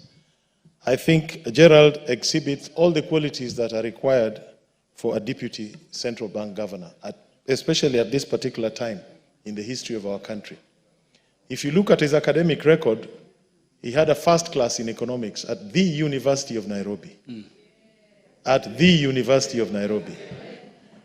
And then he proceeded to Cambridge, where he again graduated with a master's degree in philosophy and economics with distinction. There are very few people who can boast such record. Many years ago, I came across a gentleman called Tomik Konyimbi when we were recruiting somebody for membership of Land Commission. Tomik Konyimbi is the only student from Kenya in the history of Kenya who made transition from an undergraduate degree to a PhD without doing his master's degree at Cambridge. Why? Because he challenged a professor, and the contest was moderated by the Senate, and he was proved right in his theory. And they awarded him straight a PhD scholarship.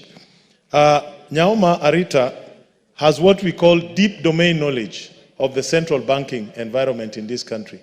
All his life he has been at that bank, working in several departments: banking supervision, financial sector, fintechs, policy, banking supervision. If there's somebody who can boast such deep domain knowledge, I am not sure you will go very far from him. And if you look at his experience and, of course, his presentation before the committee, you clearly can see somebody who is well suited for this job and very ably prepared to discharge the functions of the office of Deputy Governor. I strongly recommend this candidate and call upon this House to approve him, so that we can have somebody who has both the academic credentials, the integrity, and the domain knowledge that is required for the job. Thank you very much, Honorable Speaker. Honorable members, I propose the question that, taking into consideration the findings of the Joint Committee of the National Assembly Departmental Committee on Finance and National Planning and the Senate Standing Committee on Finance and Budget, in its report on the vetting of a nominee for appointment as the Deputy Governor of Central Bank of Kenya, laid on the table of the House on Wednesday, 27th November 2024, and pursuant to Section 13B, subsection 1 of the Central Bank Act, Chapter 491, and Sections 3 and 8 of the Public Appointments Parliamentary Approval Act 2011, this House approves the appointment of Mr. Gerald Nyaoma Arita, the second Deputy Governor of the Central Bank of Kenya. Is it the mood of the House that I put the question?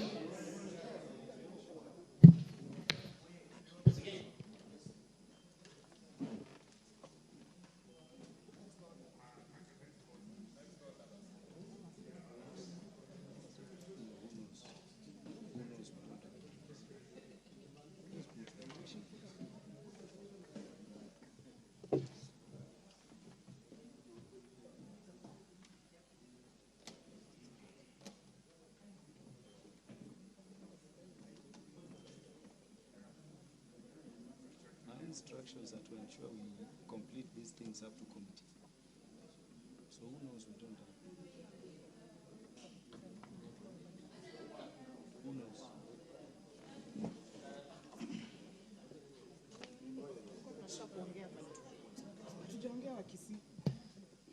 Who are those who are moving? Honorable Mukunji, the speaker is on his feet. I'm putting the question. Yes.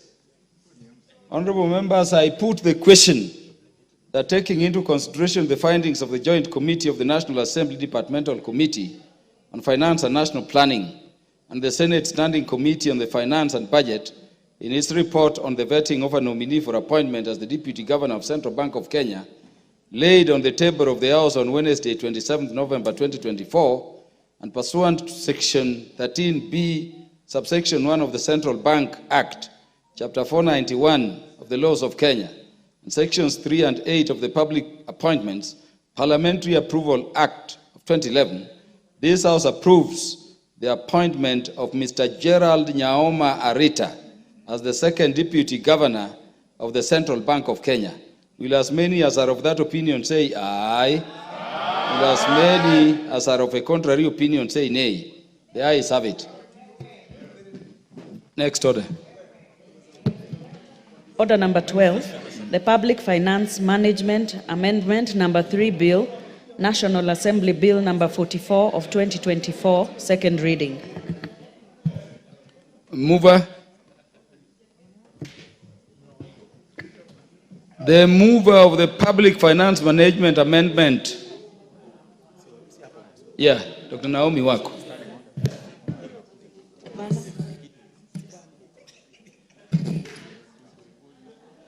Proceed.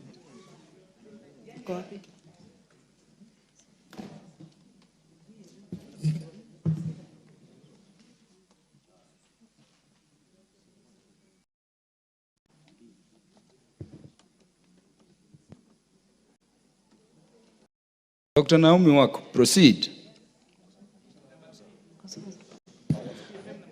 Honorable Speaker, I beg to move that the Public Finance Management Amendment Bill number 3, Bill number 2024, National Assembly Bill number 44 of 2024 be read the second time. The bill was read for a first time on 13th November 2024. I would like to thank the Departmental Committee on Finance and National Planning for a job well done. Honorable Speaker, Chapter 12 of the Constitution of Kenya emphasizes the principles and importance of public finance in ensuring equitable, transparent, and management of the country resources. Honorable Speaker, with that background, the Public Finance Management Amendment number 3, Bill 2024, seeks to amend the Public Finance Management Act to provide for financial management in the transfer of functions between Article 187 of the Constitution. Honorable Speaker, with the foregoing, this bill is a key legislative instrument to enhance cooperation and efficiency between the two levels of government, meaning national and county government.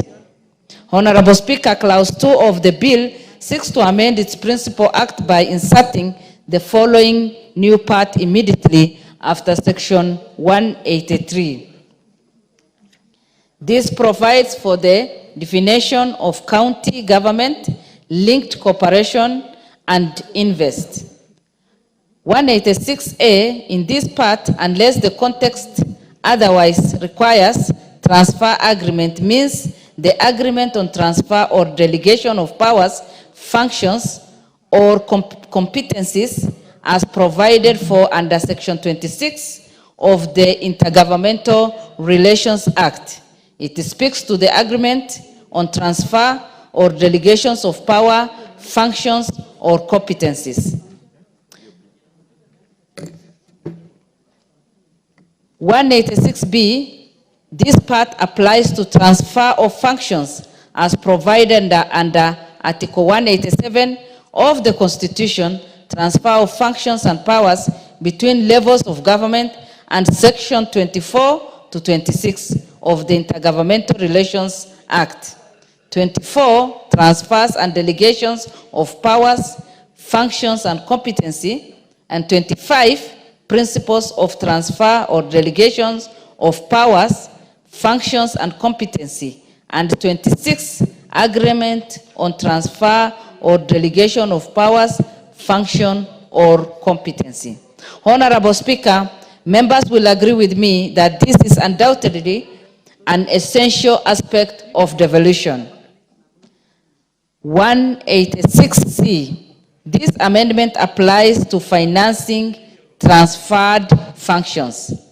And it stipulates, number one, it stipulates that the transferred functions shall continue to be funded from previous sources as contained in the approved budget of the transferring level of government.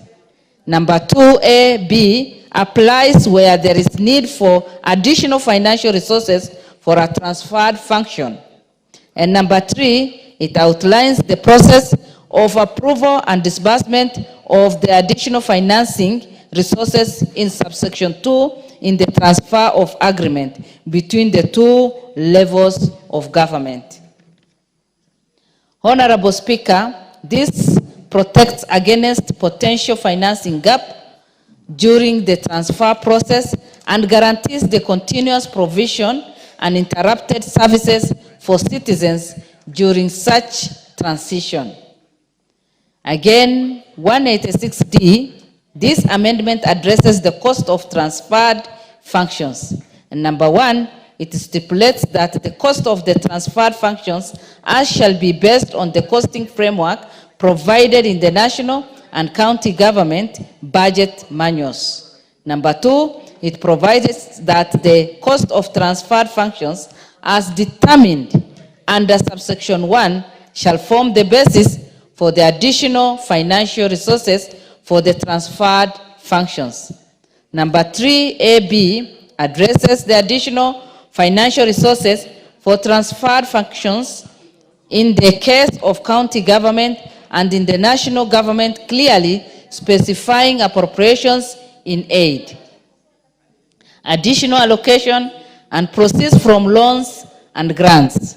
Number 4 provides that the allocation under subsection 3 shall be included in the budget estimate of both the county and the national government and shall be submitted to Parliament and respective county assembly for approval. Honorable Speaker, this provision aims to regulate the distribution of resources and guarantee that the receiving government level has sufficient resources to conduct the transferred function. Number 186E, this amendment outlines the management of assets and liabilities. Number 1, it stipulates that transfer of agreement between two levels of government shall include a provision on acquisition, disposal, and transfer of assets and liabilities. Number 2, addresses management of assets acquired and liabilities incurred in the duration of the transfer of function to either level of government. Number 3, it outlines the process of transfer of assets and liabilities upon the expiry of the transfer period shall be in accordance with the transfer agreement or as may be prescribed by the Cabinet Secretary in regulations. Number 186, Article 186F, this amendment speaks to cash flow projection in relations to the transferred functions, whose projections shall be based on revenue projections from various sources of income. Subsection 1 and shall be published and publicized within 15 days of the commencement of transfer period. Subsection 2. Honorable Speaker, these clauses strengthen public finance management by guaranteeing responsible financial planning and implementation of transferred tasks. Article 186G, this amendment provides for quarterly and annual financial and non-financial report. Meaning number 1, 2 obliges the accounting officers in county government in case of transfer from a national and county government, and the national government in case of transfer from county to national government, to submit quarterly and annual financial and non-financial reports to the controller of budget, the county treasury, and the responsible county government entity. Number 3, it stipulates that the copies of these reports be submitted to Senate and National Assembly, Auditor General, and respective county assembly. Honorable Speaker, I therefore urge honorable members to support this bill, contribute, and debate effectively. I therefore beg to move and ask the majority leader, Honorable Ishongwa, to second. I thank you. The House Majority Leader. Thank you, Honorable Speaker. Honorable Speaker, I rise to second this Public Finance Management Amendment number 3 Bill of 2024. And as the title of the bill stipulates, Honorable Speaker, this bill principally is to amend the Public Finance Management Act to actualize the provisions of Article 187 of our Constitution. Just for the record, Honorable Speaker, Article 187 of the Constitution deals with the transfer of functions between the two levels of government, that's the national and the county governments. And 187.1 says that a function or power of government at one level may be transferred to another level of government by agreement between the two levels of government if one, or A, the function or power would be more effectively performed or exercised by the receiving government, or B, if the transfer of the function or power is not prohibited by legislation under which is to be performed. Honorable Speaker, that is to tell you the drafters of our 2010 Constitution anticipated or envisaged that there situations may arise where there is no prohibition by legislation, that governments between the two levels of government, the national government may find that a particular function that is given to that level, the national government under Schedule 4 for our Constitution, is better performed at the county level and may therefore seek to transfer that function. And the converse also, the county government may find that a particular function conferred to them under Schedule 4 of our Constitution is better performed by the national government, Honorable Speaker. And therefore, we needed a law or this amendment to be able to actualize the provisions of this particular article of the Constitution. If you read 187.2, it says, if a function or power is transferred from a government at one level to a government at the other level, arrangements shall be put in place to ensure that the resources necessary for the performance of the function or exercise of the power are transferred, And B, constitutional responsibility for the performance of the function or exercise of the power shall remain with the government to which it is assigned by the 4th schedule. Therefore, Honorable Speaker, if you listen to what the mover of the motion was saying, my very able Deputy Whip, is that we are actualizing now the resourcing of these transferred functions. And in doing so, we are actualizing that part 187.2a, that you shall have in place arrangements to ensure resources necessary for the performance of that function that is being transferred follow that function. And if you listen to our colleagues in the Senate, they are fond of saying that resources follow functions. That is what senators keep telling us. And in fact, even governors have, for the last 10 years, been saying resources follow functions. Therefore, if you have devolved functions to county governments, resources must follow. So we are now also from the National Assembly today telling them the same, that if a county government decides by agreement to designate a certain function that belongs to the county governments to the national government. For instance, the county government of Kiambu, where I come from, may decide to designate the running of level 1, 2, and 3 hospitals to the national government because they feel they don't have the adequate resources and capacity, not even capacity resources, but capacity, or that function will be better performed by the national government. And in fact, I would encourage many county governments to consider ceding, for instance, level 4 hospitals to the national government. But now what we are saying in this bill is if that situation arises by agreement, then the particular county government, as I gave the example of Kiambu County, if they had budgeted for resources for that particular function, then those resources must follow that function to wherever it's going. And the budget is approved. And I don't want to belabor the things that have already been said by the mover of the motion, that even in cash flow projections, you must have cash flow projections, as has been provided for in clause 186F, 186E. All those things are just speaking to that particular thing. And therefore, these are very simple and easy bill, Honorable Speaker. It has only 2 clauses, very easy. And therefore, second, and ask members to support, because there is another bill still on an amendment of the Public Finance Management Act. Honorable Speaker, without anticipating debate, I beg to second and ask members to support. I second. Honorable members, I now propose the question for the Public Finance Management Amendment Bill number 3 Bill, National Assembly Bill number 44 of 2024 be now read a second time. The Honorable Dr. Wilberforce Oundo. Thank you, Honorable Speaker. I stand to support the Public Finance Amendment Bill number 3 of 2024. As I do so, Honorable Speaker, it evokes the memory of Nairobi Metropolitan Services.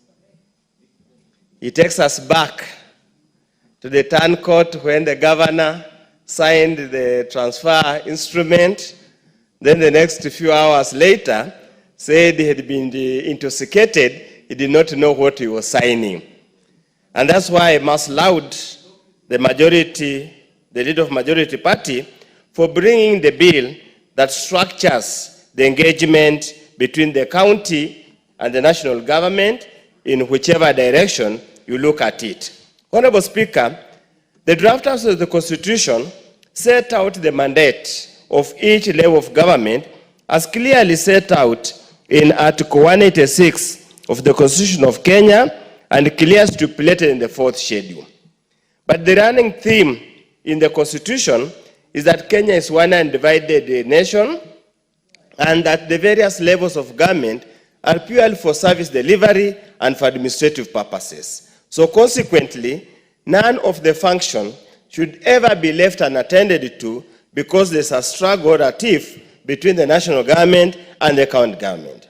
The act, the bill, Honorable Speaker, has been presented in pursuance to Article 187 of the Constitution that contemplates at one time or another that either of the levels will be unable or will find it more suitable and fit for either level to undertake those functions. And therefore, Honorable Speaker, the provisions provided for here provide adequate safeguards so that we do not have a situation that happened in Nairobi Metropolitan Services where there were no structures at all. There was no enabling legislation or law to support the transfer. Honorable Speaker, I sit in Public Accounts Committee, and one of the biggest pending bill on account of State House and Office of the President literally comes out of this kind of arrangement where the county government transferred some services or functions to the national government, but there were no legal framework on how to share to transfer the liabilities and the assets.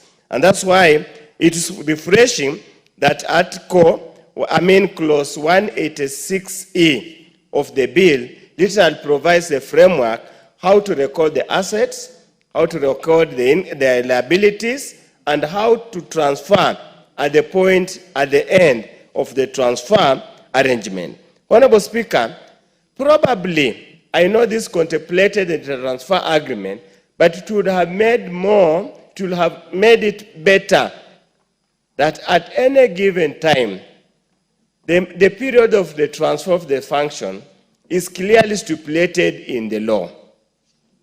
Because if you have a strong presidency and can twist like what happened between the last regime and Nairobi, then it means any transfer function will be done in perpetuity or for a longer period than it is. Actually, it should be done such a way that there's capacity building during the transfer.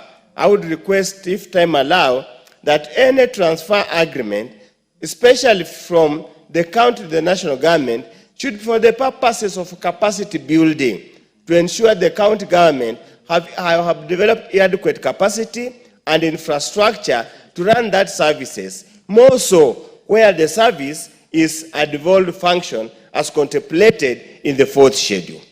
Because essentially, we must let the counties perform. Regardless of their failings, regardless of their shortcomings, we must put into mechanism to allow them to operate. Honorable Speaker, I would even probably over time, we could have also provided for some element of public participation, that before a transfer of a function occurs, there must be some semblance of public participation so that the residents of a particular county are asked, do you agree that the county has failed or is unable or is lacking adequate capacity so that we can transfer that function to the national government? It must be a consultative process, but as it is now, it's going to be a unilateral process whereby the county, the governor, and the president can simply sit down and say, let me transfer this function. The same way, since National Assembly is the custodian of represents the people of Kenya and the interests of the people of Kenya, there must be a mechanism in this bill to allow some kind of approval process at the national level by the National Assembly to permit the national government to transfer a function as an exclusive function of the national government to the county government. Because at any given time, everybody must carry their responsibility. Honorable Speaker, with the kind of challenges the county governments are having in the health sector, the kind of challenges they are having in the ECD, the education sector, I'm sure this kind of a debate, we can have a structured debate to find out what levels, as the majority party leader has indicated, can we look, for example, at the referral hospitals that can be transferred to the national government. Honorable Speaker, there is a hospital in Kiambu County where an intern doctor committed suicide. There is a hospital, the same hospital, 4 months later, another intern nurse has committed suicide. Does it mean professional standards are different? We don't hear of a medical doctor committing suicide in MTRH. We don't hear a medical doctor committing suicide at KNH. Even if they do, is not reported. So these are challenges that we must address as a nation where failings. And then, Honorable Speaker, we need to urge the county governments. It's never too bad. It's not a sign of weakness to admit I have failed. It's not a sign of weakness. Actually, strong people who admit here I do not have adequate capacity, let me give it out. Honorable Speaker, with those few remarks, I support the bill, and I will seek time allowing to make a few amendments, and I hope the committee will listen to us so that we make a better bill for posterity of this country. Thank you, Honorable Speaker. The Honorable Innocent Mugabe requested for another. The Honorable Karoli Omondi, you want to speak to this? Yeah, the Honorable Irene Mayaka last. Thank you, Honorable Speaker. Honorable Speaker, I want to stand and support this particular bill. And Honorable Speaker, my initial reason is because I am a big fan of things that are structured and that are seamless. And for me, Honorable Speaker, we've had a lot of situations between national and county government that have gone on and on because of what we call the transfer of services. And as it has been clearly put by the mover of the motion, it is ideally proper when functions follow, money follows functions. Honorable Speaker, some of the reasons why I support this particular bill is because it gives us a clear guideline for transfer of functions, that is number one, between national and county governments. It also shows us that service delivery will not be disrupted.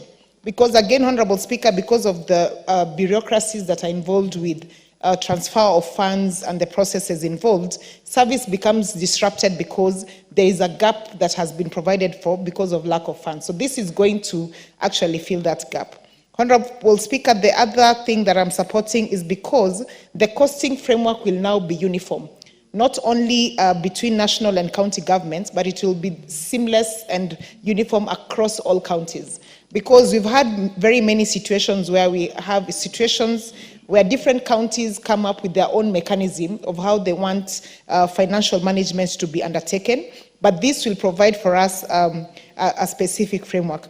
Honorable Speaker, the other thing, and this is from my experience of being a member of County Assembly, is when there were delays from national government, you find a County Assembly grappling with how they can be able to seek for temporary loans from banks because they don't have that specific structure between executive and the County Assembly. So this particular introduction is going to enable counties not to spend too much time trying to grapple with how do we finance our functions, how do we borrow additional funds from different financial institutions, because I can see that is allocated for.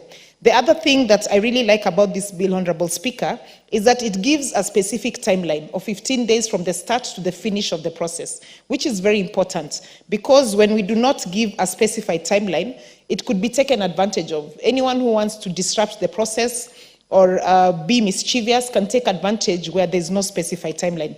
Honorable Speaker, I also take note of the public participation that the committee did. I note that the counties of Isiolo, Mombasa, Kericho, Taita Taveta all supported this particular bill. And one of the things that some of the counties emphasized, like Mombasa, is that they said they really like this particular bill because for them, they feel like when money is closer to the counties, it's closer to them because they have access to that. Also, Honorable Speaker, to note is the support from the Westminster Consulting and KEPSA as well, who unanimously supported this. And in particular, they took note of the uniform and well-defined agreement that is being proposed by this bill. Honorable Speaker, with those few remarks, I do support the bill. I thank you. The Chair, Departmental Committee. Management Bill number 3 was referred, as sponsored by the leader of the majority party in the House, was referred to our committee.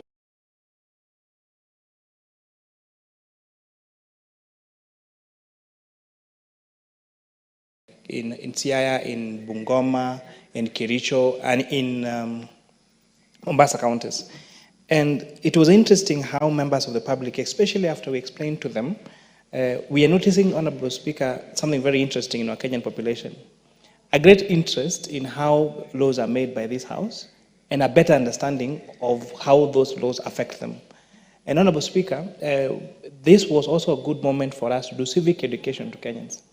And people will now appreciate this is what you're doing and for what reason.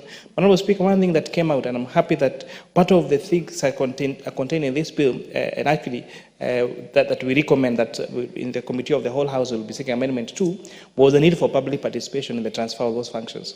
So I want to confirm to my good friend, the Honorable Undo, that actually that's one of the observations that the committee made and made in our report that we tabled yesterday. We are recommending an amendment so that public participation become part and parcel of the transfer of these functions, Honorable Speaker, so that even when counties feel that they need to transfer these functions, then it's not also a show of laziness where you do not want to do your job and therefore you want it to be someone else's job, Honorable Speaker.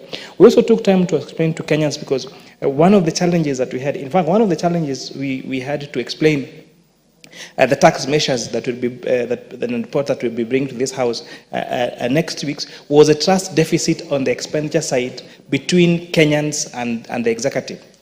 But Honorable Speaker, I dare say part of the trust deficit is because of the non-understanding of the different functions that are done that are shared between what functions are done by national government and what are done by county governments. But also, Honorable Speaker, the excuse of counties on particular matters, and especially the excuse of transfer of equitable share to counties, Honorable Speaker.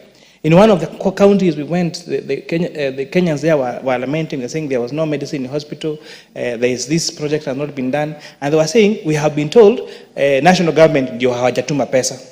Honorable Speaker, we had to call the Minister for Finance to read to us the balances that have been sent to counties. We had to seek the balance, the CBK governor to know the balances that are held in the county, in the accounts of this county, Honorable Speaker. And the particular county that the governor was saying he had not received funds, there was more than half a billion shillings in the bank account, Honorable Speaker. It is a fact that the disbursement of money to counties for this financial year, for the month of July, for the month of August, for the month of September, for the month of October, and by now, I'm almost hoping that the month of November has been dispersed to counties, Honorable Speaker. And therefore, there should not be an excuse why counties should not deliver services to Kenyans on the excuse that money has not been transferred to counties, Honorable Speaker. And therefore, my appeal to this Honorable House is to support this bill, to support the amendments the committee are going to propose during Committee of the Whole House, amendments that were brought by conducting a very elaborate and extensive public participation across the country. That I beg to support, Honorable Speaker. Honorable Julius Meli. Thank you, Mr. Speaker. Mr. Speaker, I want to say that this bill is very timely and very important. In fact, it's a bill that is going to make sure that the accounting officers in the two levels of government are really accountable to the people. This bill, as it explains very explicitly the functions of the transferred services. The agreement between the transferring entity, either national or county government, and the responsibility is conferred to the receiving entity.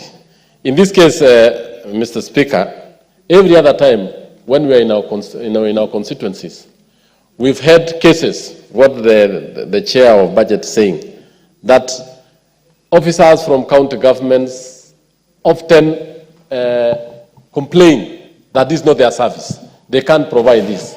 It is not provided for in their level of government.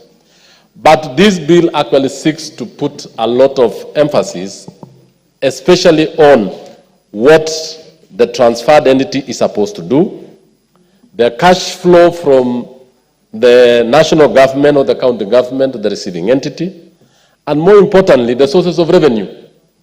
So this one actually puts the officers and the institutions that are receiving the responsibility. For example, in agriculture, for example, in health. Several people at times do not have drugs, at times do not have requisite facilities. Yet, the national government has already transferred those services to the county governments. On the same note, this requirement, Majority Leader, that the two entities that are actually transferring services are supposed to transfer and sign off that you have received this function and therefore start from that particular time going forward providing the services.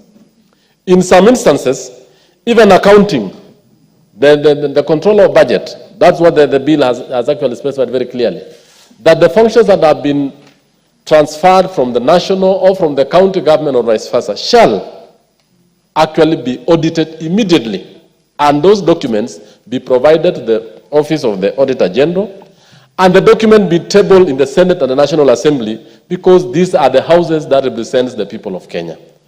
Majority Leader, there is no any other better time that we needed this document than now, because across the country, disaffection is common amongst the citizens, and we do not have county government citizens or national government citizens. We have the citizens of the Republic of Kenya.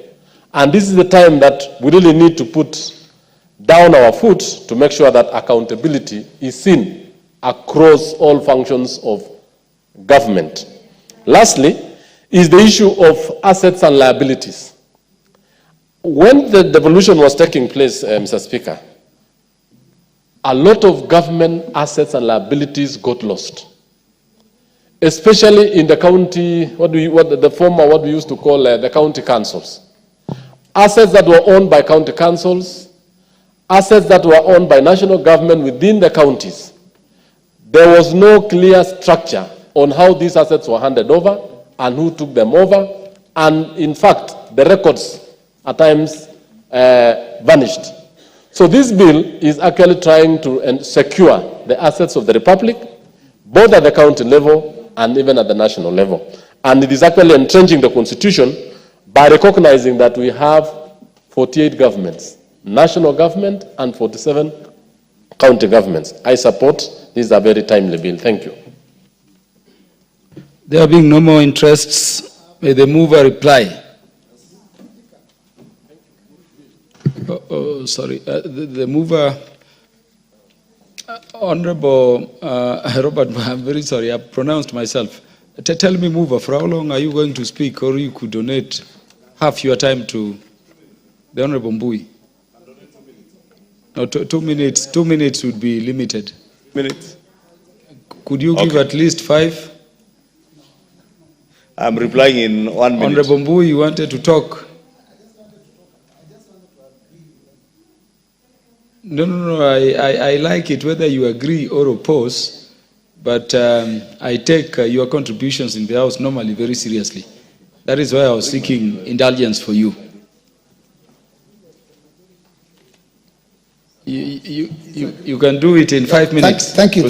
I'll be very brief, Mr. Speaker. Sir. Thank you for the opportunity. I also rise to support because, from 2010 when our new constitution was promulgated, one of the most important things that came up was the devolution of powers and functions. And Schedule 4 is very clear about the functions that are at the national level and the ones that are devolved to the counties. Over the years, of course, we've seen a lot of meddling, sometimes by the national government, on things that are being done by the counties. I remember in the last 2 parliaments, we've had an issue like, for example, in the health sector where the national government would even go to procure equipment for the county governments without any plan, without any agreement whatsoever. And I remember the clinics that were bought, I remember medical equipment. So it's been a very, very difficult time. So I think this bill is going to help us because it's going to help put order in how each level of government does its things. And the fact that the Article 187 identified even before that once we promulgate the Constitution, there will be times when we will need one level of government to maybe take over some roles and support the other. Because the times when this happens, Mr. Speaker, is when one arm of, or rather one level of government is more effective or can effectively carry out a procedure. Sometimes it is also when the resources are available, and sometimes also it is when when the timelines are not well thought out. So, Mr. Speaker, I think for me, I think this bill is a game changer because it is going to allow us to be able to get rid of the situation that we saw in Nairobi, where somebody rushed and signed something, and then later on, in the full glare of media, said that they didn't know what they were signing. This makes sure that every time a situation like that between the two levels of government, they come together and they want to agree on who can do what for the other, then there will be an agreement that everybody will participate and be able to see. So I think this is a game changer, and I strongly support it. Thank you. Thank you, Honorable Speaker. Mover. Thank you, Honorable Speaker. And I beg to rise to reply. And maybe just picking up from what the Honorable Meli was saying, that it is indeed true that even at the time of the local government authorities, there are indeed issues with transfer of assets and liabilities. And this bill does indeed address the concerns that Honorable Meli has mentioned. If you read Article 186E, it deals with the management of assets and liabilities between the two levels of government, including the list of assets and liabilities that would be accompanying a transfer agreement, and says a transfer agreement between the two levels of government shall, in addition to the requirements under Section 26 of the Intergovernmental Relations Act, include a provision on acquisition, disposal, and transfer of assets and liabilities. And even goes further to say that during the process of transfer of assets and liabilities, at the time of expiry of the transfer period, it shall be done in accordance with the transfer agreement, and therefore caters for the concerns that Honorable Meli has raised. And I want to also agree with Honorable Robert Mbui. Indeed, it is true. The impeached governor of Nairobi once told us that he signed a document, he didn't know what he was signing. And therefore, that is why it's important to have this kind of law. But I don't know whether it's really something to do with the lack of a law at that time, or it's something that goes with those who get impeached. Because I've also heard another one now saying, who was impeached, that he did not know anything to do with Adani, but he then goes to church and says that I had actually told the president this Adani is not good. But when he was in office, he told us that he did not know anything about Adani. He could not comment about Adani because it was under his purview. So it is probably some sickness with impeached people or something you get infected with upon impeachment. But with that, Honorable Speaker, allow me to reply and say this law is a very important piece of legislation because it will ensure that any transfer of functions between the two levels of government is superintended in a very good way, and resources, as we said, follow functions. And when that function is going back to the level of government that may have designated to the other level of government, if there are any assets and liabilities that went with it, then there is a process that is provided for within the transfer agreement. With that, I beg to reply. A question to this particular bill will be put in future for the convenience of the House. Next order. Order number 13, the Public Finance Management Amendment No. 4 Bill, National Assembly Bill No. 45 of 2024, second reading. Mover.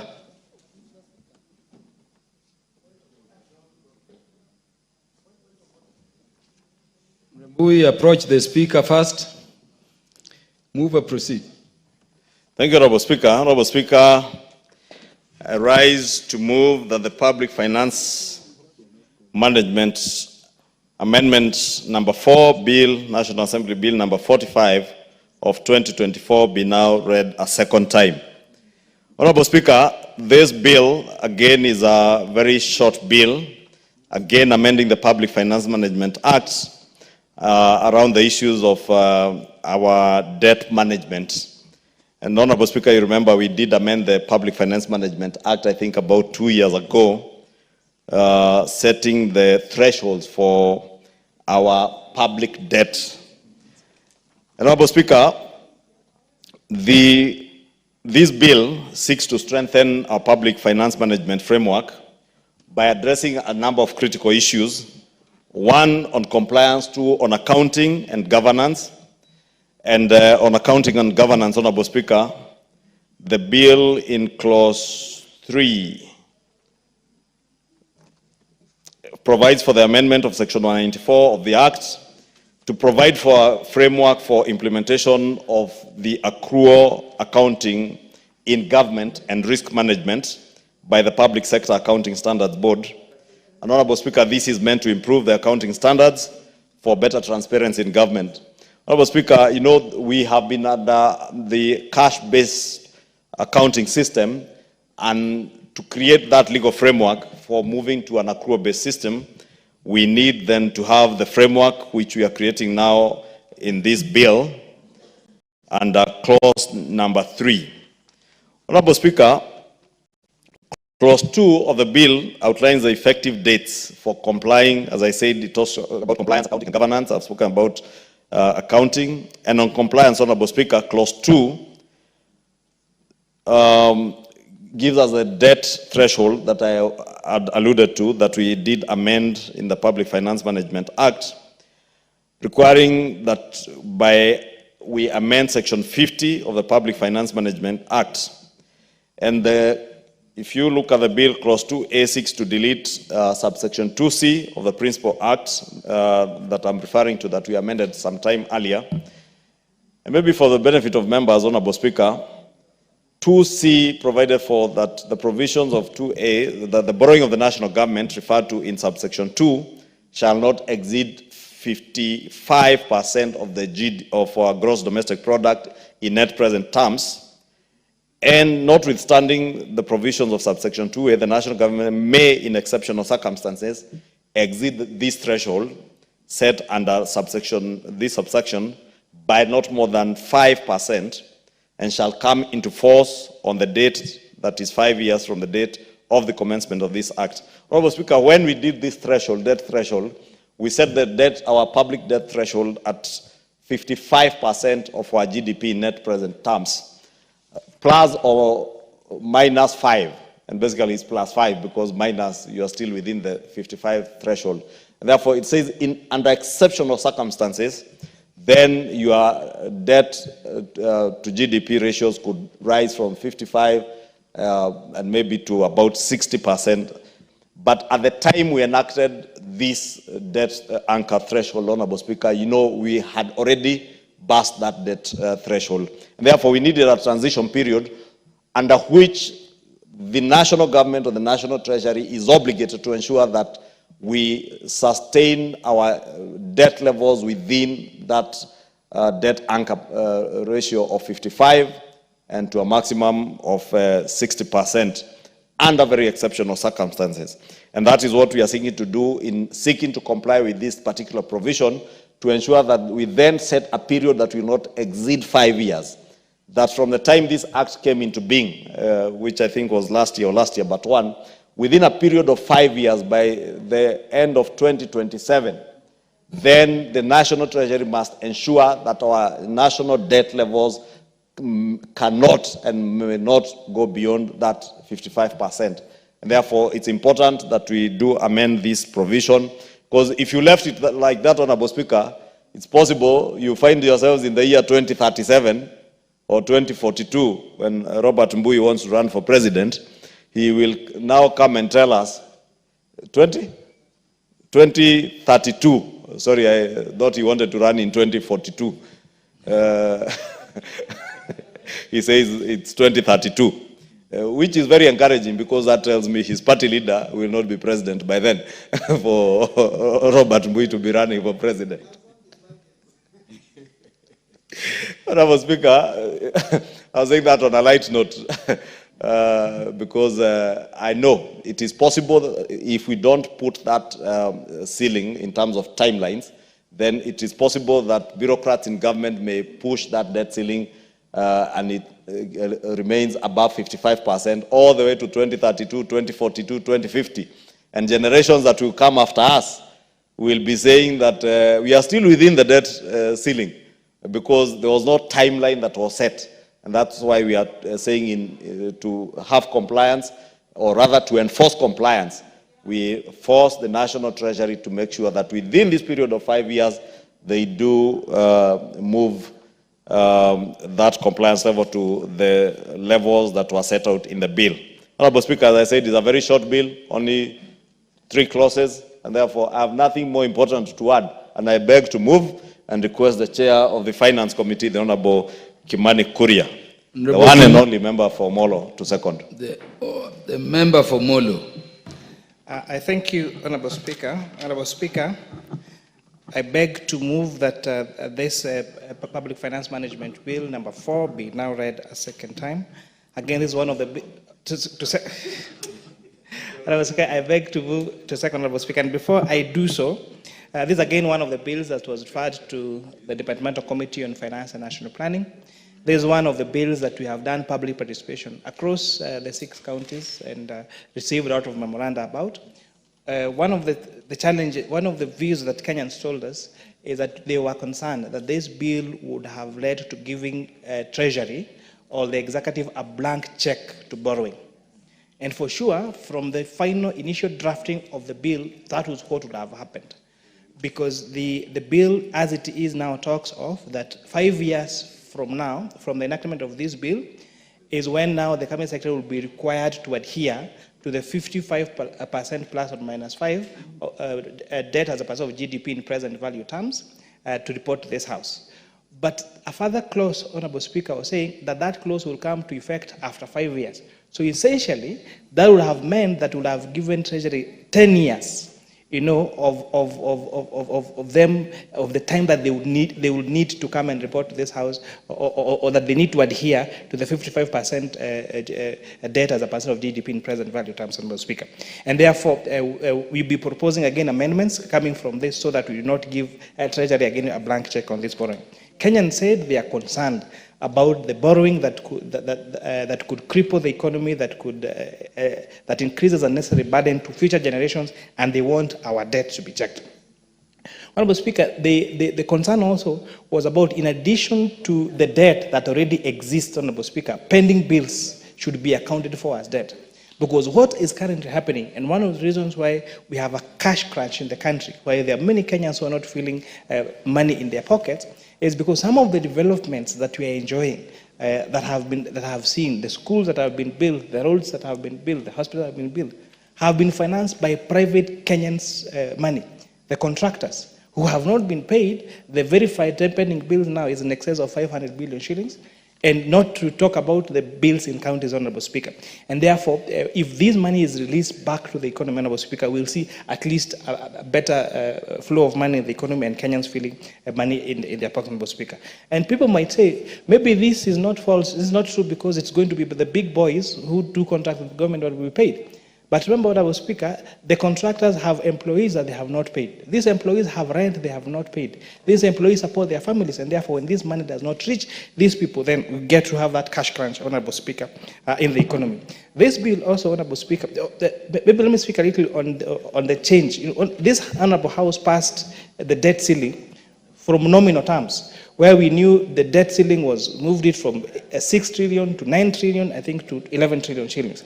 But now, this Honorable House 2 or 3 years ago, now changed that to not just nominal terms, but that debt to be a percentage of GDP, not just a percent of GDP in present value terms. So which means that when you are calculating our loan liabilities, you'll have to discount that for inflation, Honorable Speaker. So that discounting, again, is very important, because it shows that for you to adhere to that threshold, that 55%, that money that is borrowed must come to the economy, because we are measuring not just debt, but the effect of that debt on GDP. So where that debt does not lead to a growth of GDP, then you will consequently see now a rise in the percentage, which will be against this particular law, Honorable Speaker. This law, Honorable Speaker, also is proposing to change our accounting system from cash accrual, from accrual accounting, Honorable Speaker, to cash accrual. But then maybe people are asking, what is this cash and accrual accounting? A very easy example of cash accounting is you record your expenses, you record your liabilities when you pay. So the transaction is cash-based.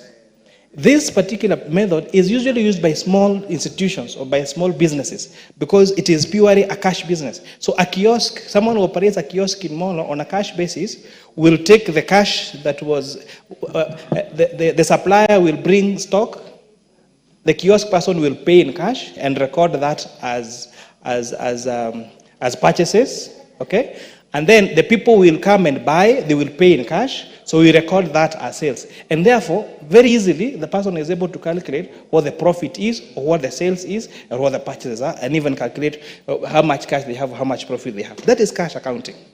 So on accrual accounting, talk about a bigger entity that gets supplies on credit and also sometimes sells on credit. So the accrual accounting now will recognize those particular goods that have been supplied even when they have not been paid for. And will also account for when those items are sold even when they are not paid for. And therefore, if you can see that as bigger business cannot operate under cash accounting, why are we operating as a country on cash accounting? We should, and that is one of the challenges we have on pending bills. Because we rely on the exchequer going to the government entity, and then the government entity procuring. So at the end of the year, that money has to be budgeted again and to be accounted again. That's why sometimes we have no record of how much pending bills we have. Accrual accounting also take note of all assets and liabilities. Something that is very difficult to do, that is not done, in cash accounting. And find that even government of Kenya, if you ask, how many motor vehicles does the government of Kenya own? How much land does Kenya own? How much assets in terms of buildings does Kenya own? So that information is not available because of the cash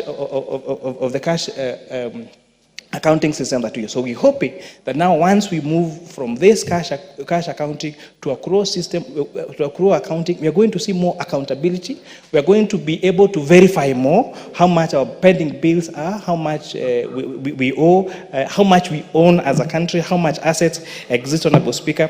And it has been seen as one of the best practices, Honorable Speaker, globally. So I really urge this Honorable House to really support this bill. I want to assure you that as we are proposing, the amendment is not passing a blank check to the executive. In fact, it is putting them more to account that the debt that they borrow must be used to grow our GDP. And we are clearly providing a timeline in which they should come to this house and report and show proof that they had actually adhered to the 55% of debt as a percentage of GDP in present value terms. The migration from cash to accrual is something that the accounting profession has discussed over the years. You go to some, even public schools, for example, you find one of my public secondary schools had a debt pending bills of 30 million shillings. And we were asking, how does a day secondary school get to 30 million shillings as their outstanding debt? So when you called the suppliers, someone is saying they supplied milk worth 5 million shillings. Then you're asking, how can the only people that consume milk in the school are, for example, maybe the principal and the teachers. So is it not possible that a school that not give the students milk would incur such bills? You ask them for receipts, nothing, because even our schools use a cash accrual system. So we are really urging all government entities, Honorable Speaker, this is one of the matters that will see a lot of resistance from our accounting officers, because they would not want to change that system, because it gives a national treasury, it gives anyone in this country that wants to go and check the financial health of a particular institution there. Just the same way, if you want to buy a business, if you go to a bank, you are able to clearly tell what the strength of the asset is, what their debts are, what their abilities, and what their even profitability is. But because there is no profitability in offering public service, Honorable Speaker, but at least we need to have a clear view of what assets and liabilities our government has, and one of those that has been demonstrated globally to work as an accounting tool is a migration from cash to accrual accounting, Honorable Speaker. And with that, I beg to second. Honorable members, I now propose the question that the Public Finance Management Amendment number 4 Bill, National Assembly Bill number 45 of 2024, be now read a second time.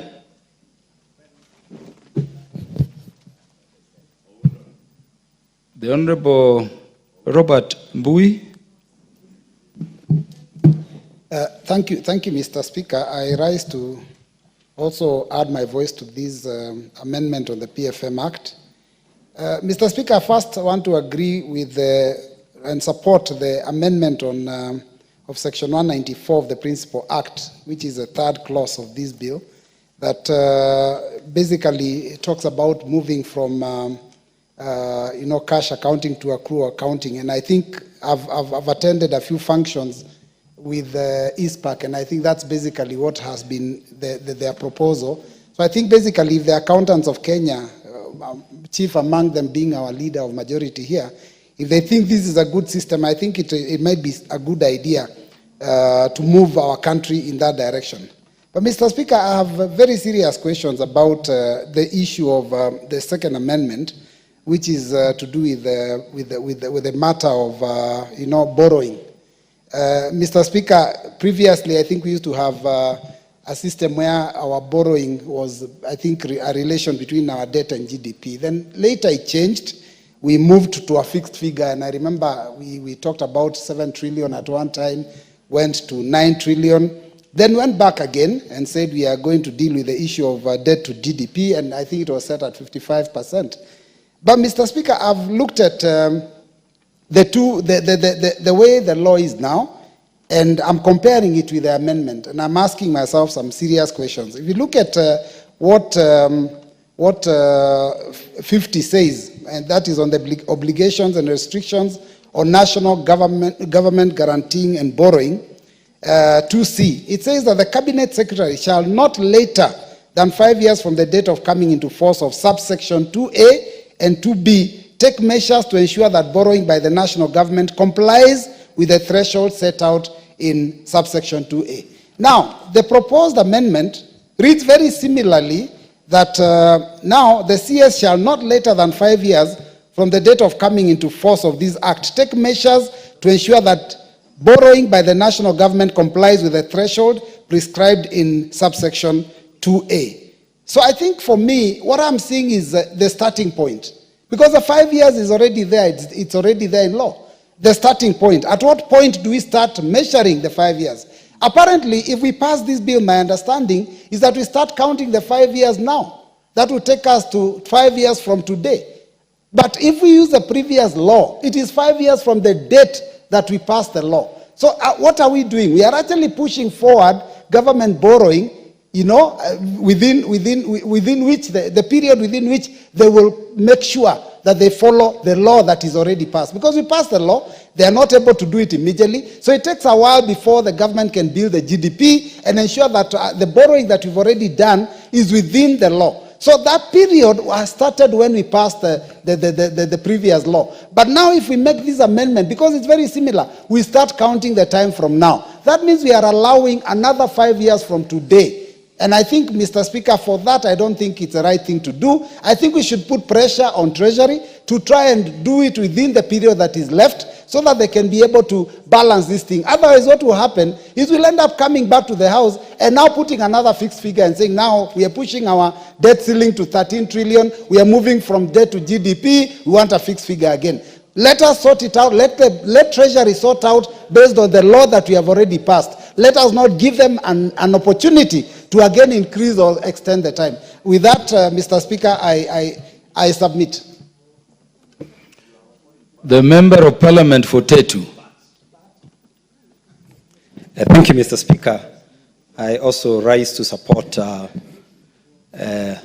this bill, especially the amendment with regards to accounting principles. We all know that globally we use the accrual system of accounting, but maybe what the chairperson and the mover of the motion needs to possibly tell this House is how shift from cash to accrual system is going to make the books of the government look. Is it going to, say, for example, exaggerate our debt? Is it going to exaggerate our assets or diminish them? I think I would have expected such a substantial motion being moved, some scenario analysis would have been put. But Mr. Speaker, on the issue of the debt ceilings, again, I here would support my colleague, Honorable Bui, because this matter has kept shifting from one regime to the other, from one parliament to the other. And I think as a country, we need to determine how we want to measure our debt, how we want to do this once and for all. It looks like a lot of these moves, Mr. Speaker, are for convenience, by the government of the day or by the regime of the day. Sometimes we want 10 trillion, we want a percentage of GDP. Now we are shifting again the number of years. I think this lack of clarity makes planning an economy very, very difficult. And Mr. Speaker, it is important, if we have already passed the 55% debt to GDP ratio, and that is already in law, it may as well be okay that we just proceed with that. Remember, Mr. Speaker, we are at a time where we are saying the single biggest problem ailing this country is public debt. We are spending up to 68% of all the revenues that we are collecting just on servicing debt. We all know that this domestic borrowing is actually choking small businesses from being able to borrow and operate in the economy. So, Mr. Speaker, anything that we can do to ensure that our debt is sustainable, to ensure that our debt is actually not taking the oil that fuels the economy, to ensure that small businesses are not put out of business because they cannot compete with government in the domestic borrowing sector. This will be very important. I would also expect, Mr. Speaker, that as we discuss this debt ceiling, we also bring some clarity between foreign debt and local debt. So to the extent that, again, we have just lumped everything together, because we have all been saying we need to progressively move to maybe more of foreign debt, so that in the local debt market, we are able to remove overcrowding of small businesses, of individuals, who basically ensure that we end up limiting the consumption in the country and thereby slowing down the economy. So, Mr. Speaker, these are the clarities that I would actually seek from the mover of the bill. But as it speaks, I think this is too much shift in policy. And, while I support the fasting of the accrual system, I do not support, the changes in terms of the 5-year wait for the operationalization, of the new debt ceiling. Thank you, Mr. Speaker. The Honorable Wilberforce Oundo. Thank you, Honorable Speaker. In principle, I support the bill. Allow me to first of all delve on the clause 3. And clause 3 is an administrative literalist reporting matter, and that is required for under the Constitution and the Parent Act. And let me also share my experience as a member of Public Accounts Committee, where this matter is routinely featured on the issue on how to account and prepare reports of accounts. Honorable Speaker, I'm not an accountant, but I was one time a reporting officer or an officer of a company, and obviously at the end of every financial year, they must prepare books of accounts. While the private sector, you will see a balance sheet that has got the assets, liabilities enumerated clearly together with the loss and income statement. In government, this has not been there. So now, to the extent, Honorable Speaker, what we have actually come to see as pending bills could actually have been cured through an accrual system. And as the chair has said, currently the system, the way system is set in government, the government does not know its assets in entirety. There is no single accounting document that can tell you these are the assets of the government. And that's why it's therefore important that we shift to accrual basis so that we are able to tell these are the assets of the government, these are the liabilities of the government for purposes of assessing the net worth of the government. Honorable Speaker, my only concern, the commencement date of accruals accounting system has been shifting all along. It leaves me wondering, does it really mean the government or the executive, both at national level and the county level, do not have the technical capacity to swiftly shift to accrual basis?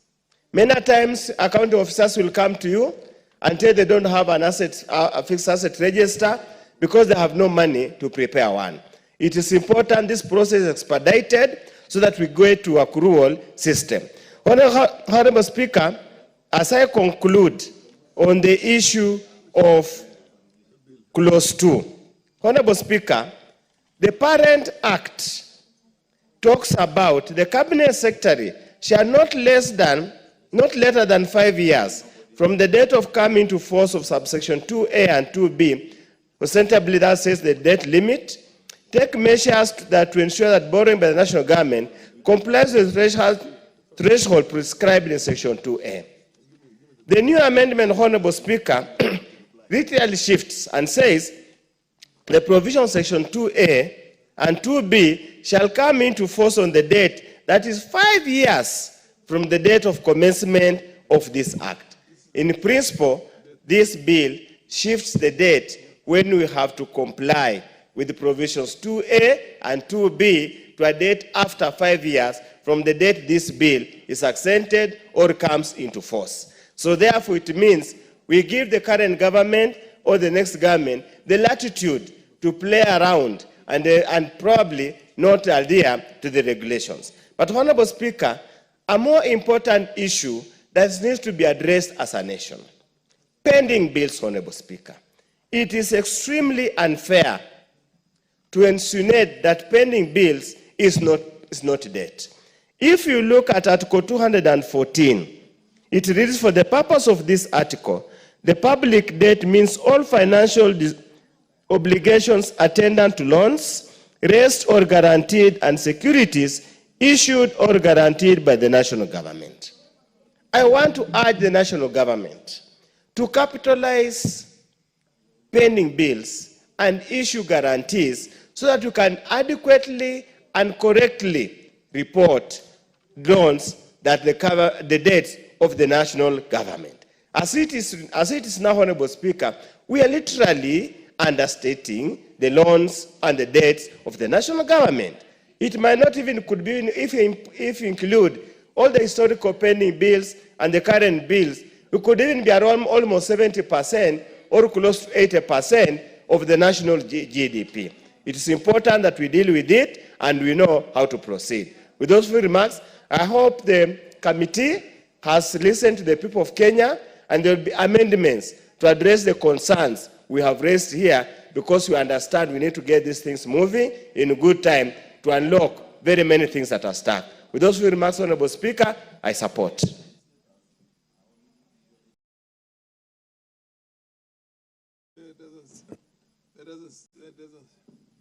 There doesn't seem to be any more member who is interested in contributing on this.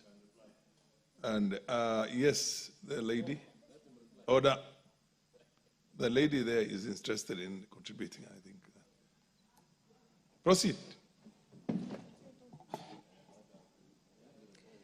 Thank you, Mr. Speaker. And from onset, I want to appreciate you for giving me this opportunity to contribute. And Mr. Speaker, there's nothing as good as transparent in any in governance. And Mr. Speaker, this Public Finance Management Amendment Bill seeks to do exactly that by making sure that it strengthens the public finance management framework. And therefore, most of the issues that are going to be addressed in this amendment, Mr. Speaker, being compliance, accounting, and governance, they all work towards strengthening governance by making sure that every detail or every work done is well managed. And therefore, because it is time for the mover to reply, I also say that I support this amendment. Thank you. Fair enough. My screen doesn't show anybody else who has any interest. I now call upon the mover to reply. Mover to reply. Thank you, Honorable Speaker, and I rise to reply. Honorable Speaker, allow me to appreciate all the contributions made. To an extent, I would want to agree with Honorable Oundo on the question of pending bills. It's important that we are able to settle our pending bills. But Honorable Oundo does know that under this same act, the Public Finance Management Act, pending bills constitute the first charge to the Exchequer. And therefore, that's the only point of variance on using the pending bills as part of our public debt, since they are not part of the public debt, since you'll be By law, they are supposed to be the first charge to the exchequer. And now with accrual accounting, then we also cure some of those problems with pending bills, because what has been happening is that at the end of every financial year, when people have not been paid, those bills automatically become pending bills. But with accrual accounting now, we'll be able to, in a big way, be able to sort out many of those issues. To Honorable Speaker, and I did engage with the Deputy Leader of Minority on the provisions around the amendment around Clause 50 of the bill, Section 50. If you carefully read what is in 2C versus what was in 2C in the Principal Act, the Principal Act said that the Cabinet Secretary shall not later than 5 years from the date of coming into force of subsection 2A and 2B that set the threshold of 55 and plus 5%, take measures to ensure that borrowing by the national government complies with the threshold prescribed in subsection 2A. What that meant, Honorable Speaker, is that the Cabinet Secretary had 5 years to ensure that we comply. But as we speak, we are in breach of the law that we created ourselves. And this particular amendment came from the advice of the Attorney General that we are actually in breach of the law that we set. And that is why it was now rewarded to say that the Cabinet Secretary shall not later than 5 years from the date of coming into force of this Act take measures to ensure that the borrowing by the national government complies with the threshold prescribed in subsection 2A. Just to create that room that within that period of 5 years, the country will not be considered to be in breach of the law, since we have that 5-year period within which we must correct what was already in breach, Honorable Speaker, because as I said, as at the time we enacted this particular amendment, we were already in breach, and that breach has continued, and that's why the Attorney General did advise that we reward that particular section so that we're in compliance with the law. And with that, thank you to all the members who have contributed, and I therefore beg to reply. Thank you, Honorable Speaker.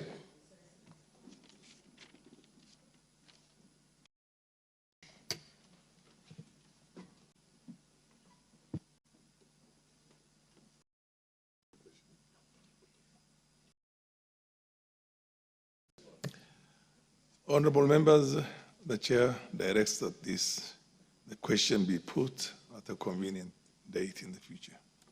And I now call on the next order. Order number 14, the Public Procurement and Asset Disposal Amendment Bill, National Assembly Bill number 48 of 2024, second reading. Chairperson, Departmental Committee on Finance. National Planning, yes, proceed. Mr. Speaker, I rise to move that the Public Procurement and Asset Disposal Amendment Bill of 2024 be now read a second time. This bill, Honorable Speaker, embodies our commitment to fostering economic inclusivity, promoting local enterprises, and ensuring that public procurement serves as a strategic tool for national development.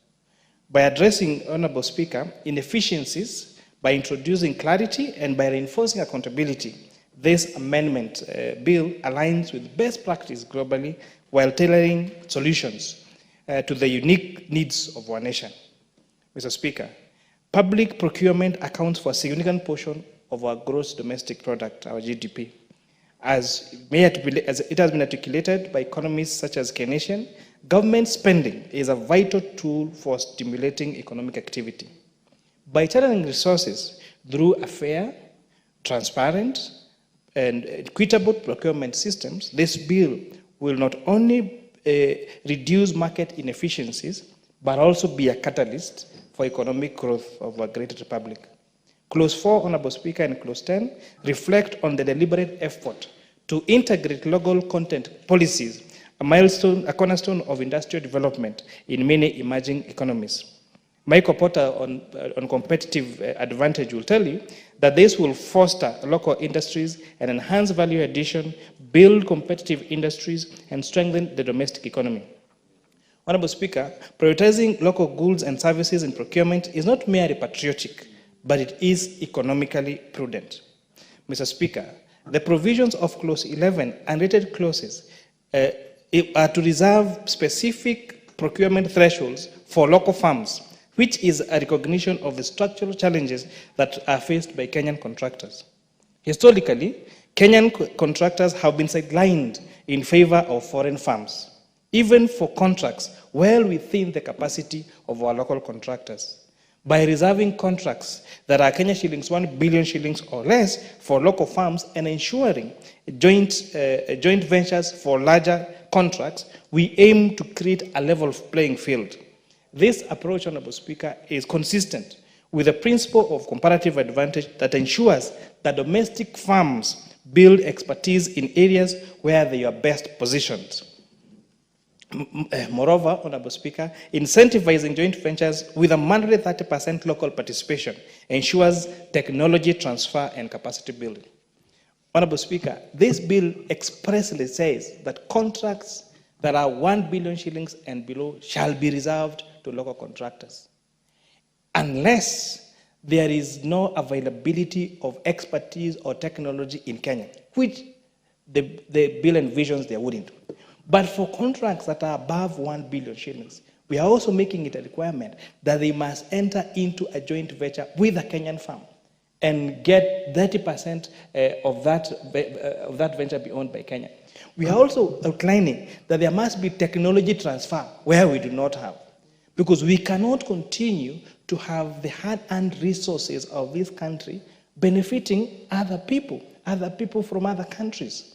We should make sure that the resources of this country, through proper public procurement, remains here, so that they ensure economic growth for our country, Honorable Speaker. This bill, Honorable Speaker, also is seeking to foster transparency and accountability. Transparency, Honorable Speaker, is a linchpin of good governance, as it is outlined in best practices such as the Open Contracting Data Standards, OCDs, yes. Public procurement systems must prioritize openness and accessibility to curb corruption and inefficiency. By requiring proper documentation and public disclosures, this bill will ensure that there is trust in the procurement process, which is very critical for economic and political stability. Clause 13, which expounds on the clarification of tenders, is a practical measure to eliminate ambiguities that often lead to disputes or unfair practices. If you read clause 22, it underscores the importance of compliance by accounting officers, emphasizing their roles as custodians of public goods. This bill, Honorable Speaker, is restoring the responsibility of procurement, not just on the accounting officer, but the head of the procurement in that particular entity. Because sometimes when mistakes do happen, we see the liability falls on the accounting officer, Honorable Speaker, whereas the procurement has been done by the head of procurement, Honorable Speaker.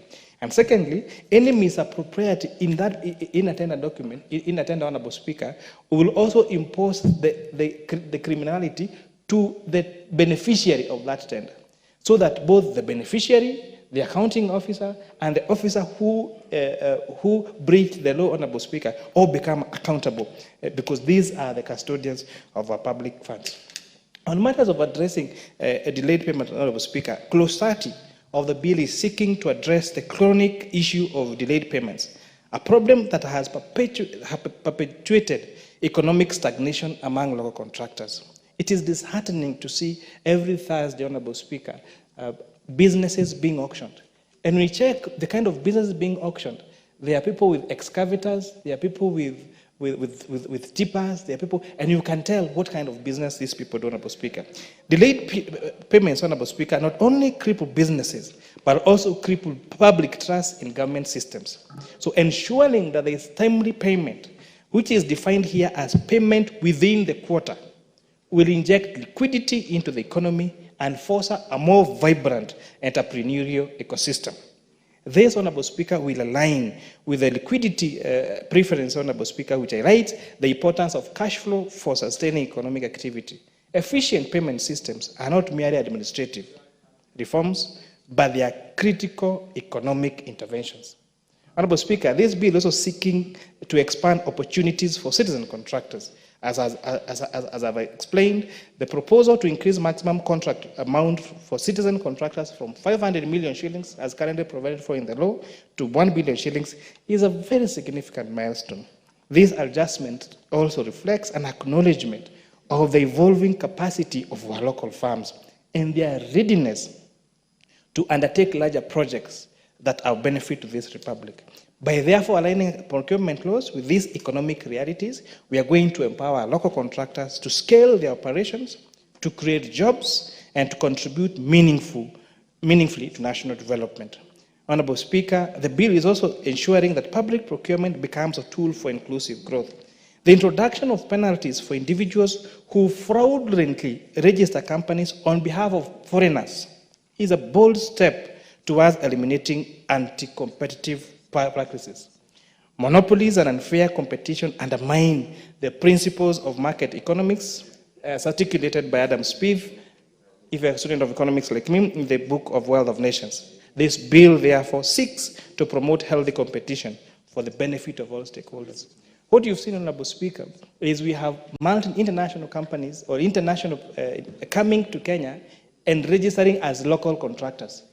And they go and pick, we have Chinese contractors who will come, they will pick the IDs of some young people, they register as local contractors, and get to benefit on this contract that should be given to these young people, Honorable Speaker. We've seen in cases where matters have been taken to court, and you see the person who is taken to court as the directors of these particular companies have no knowledge whatsoever about the running of that company, which means it is just somebody else using their identity, Honorable Speaker, to take advantage of the procurement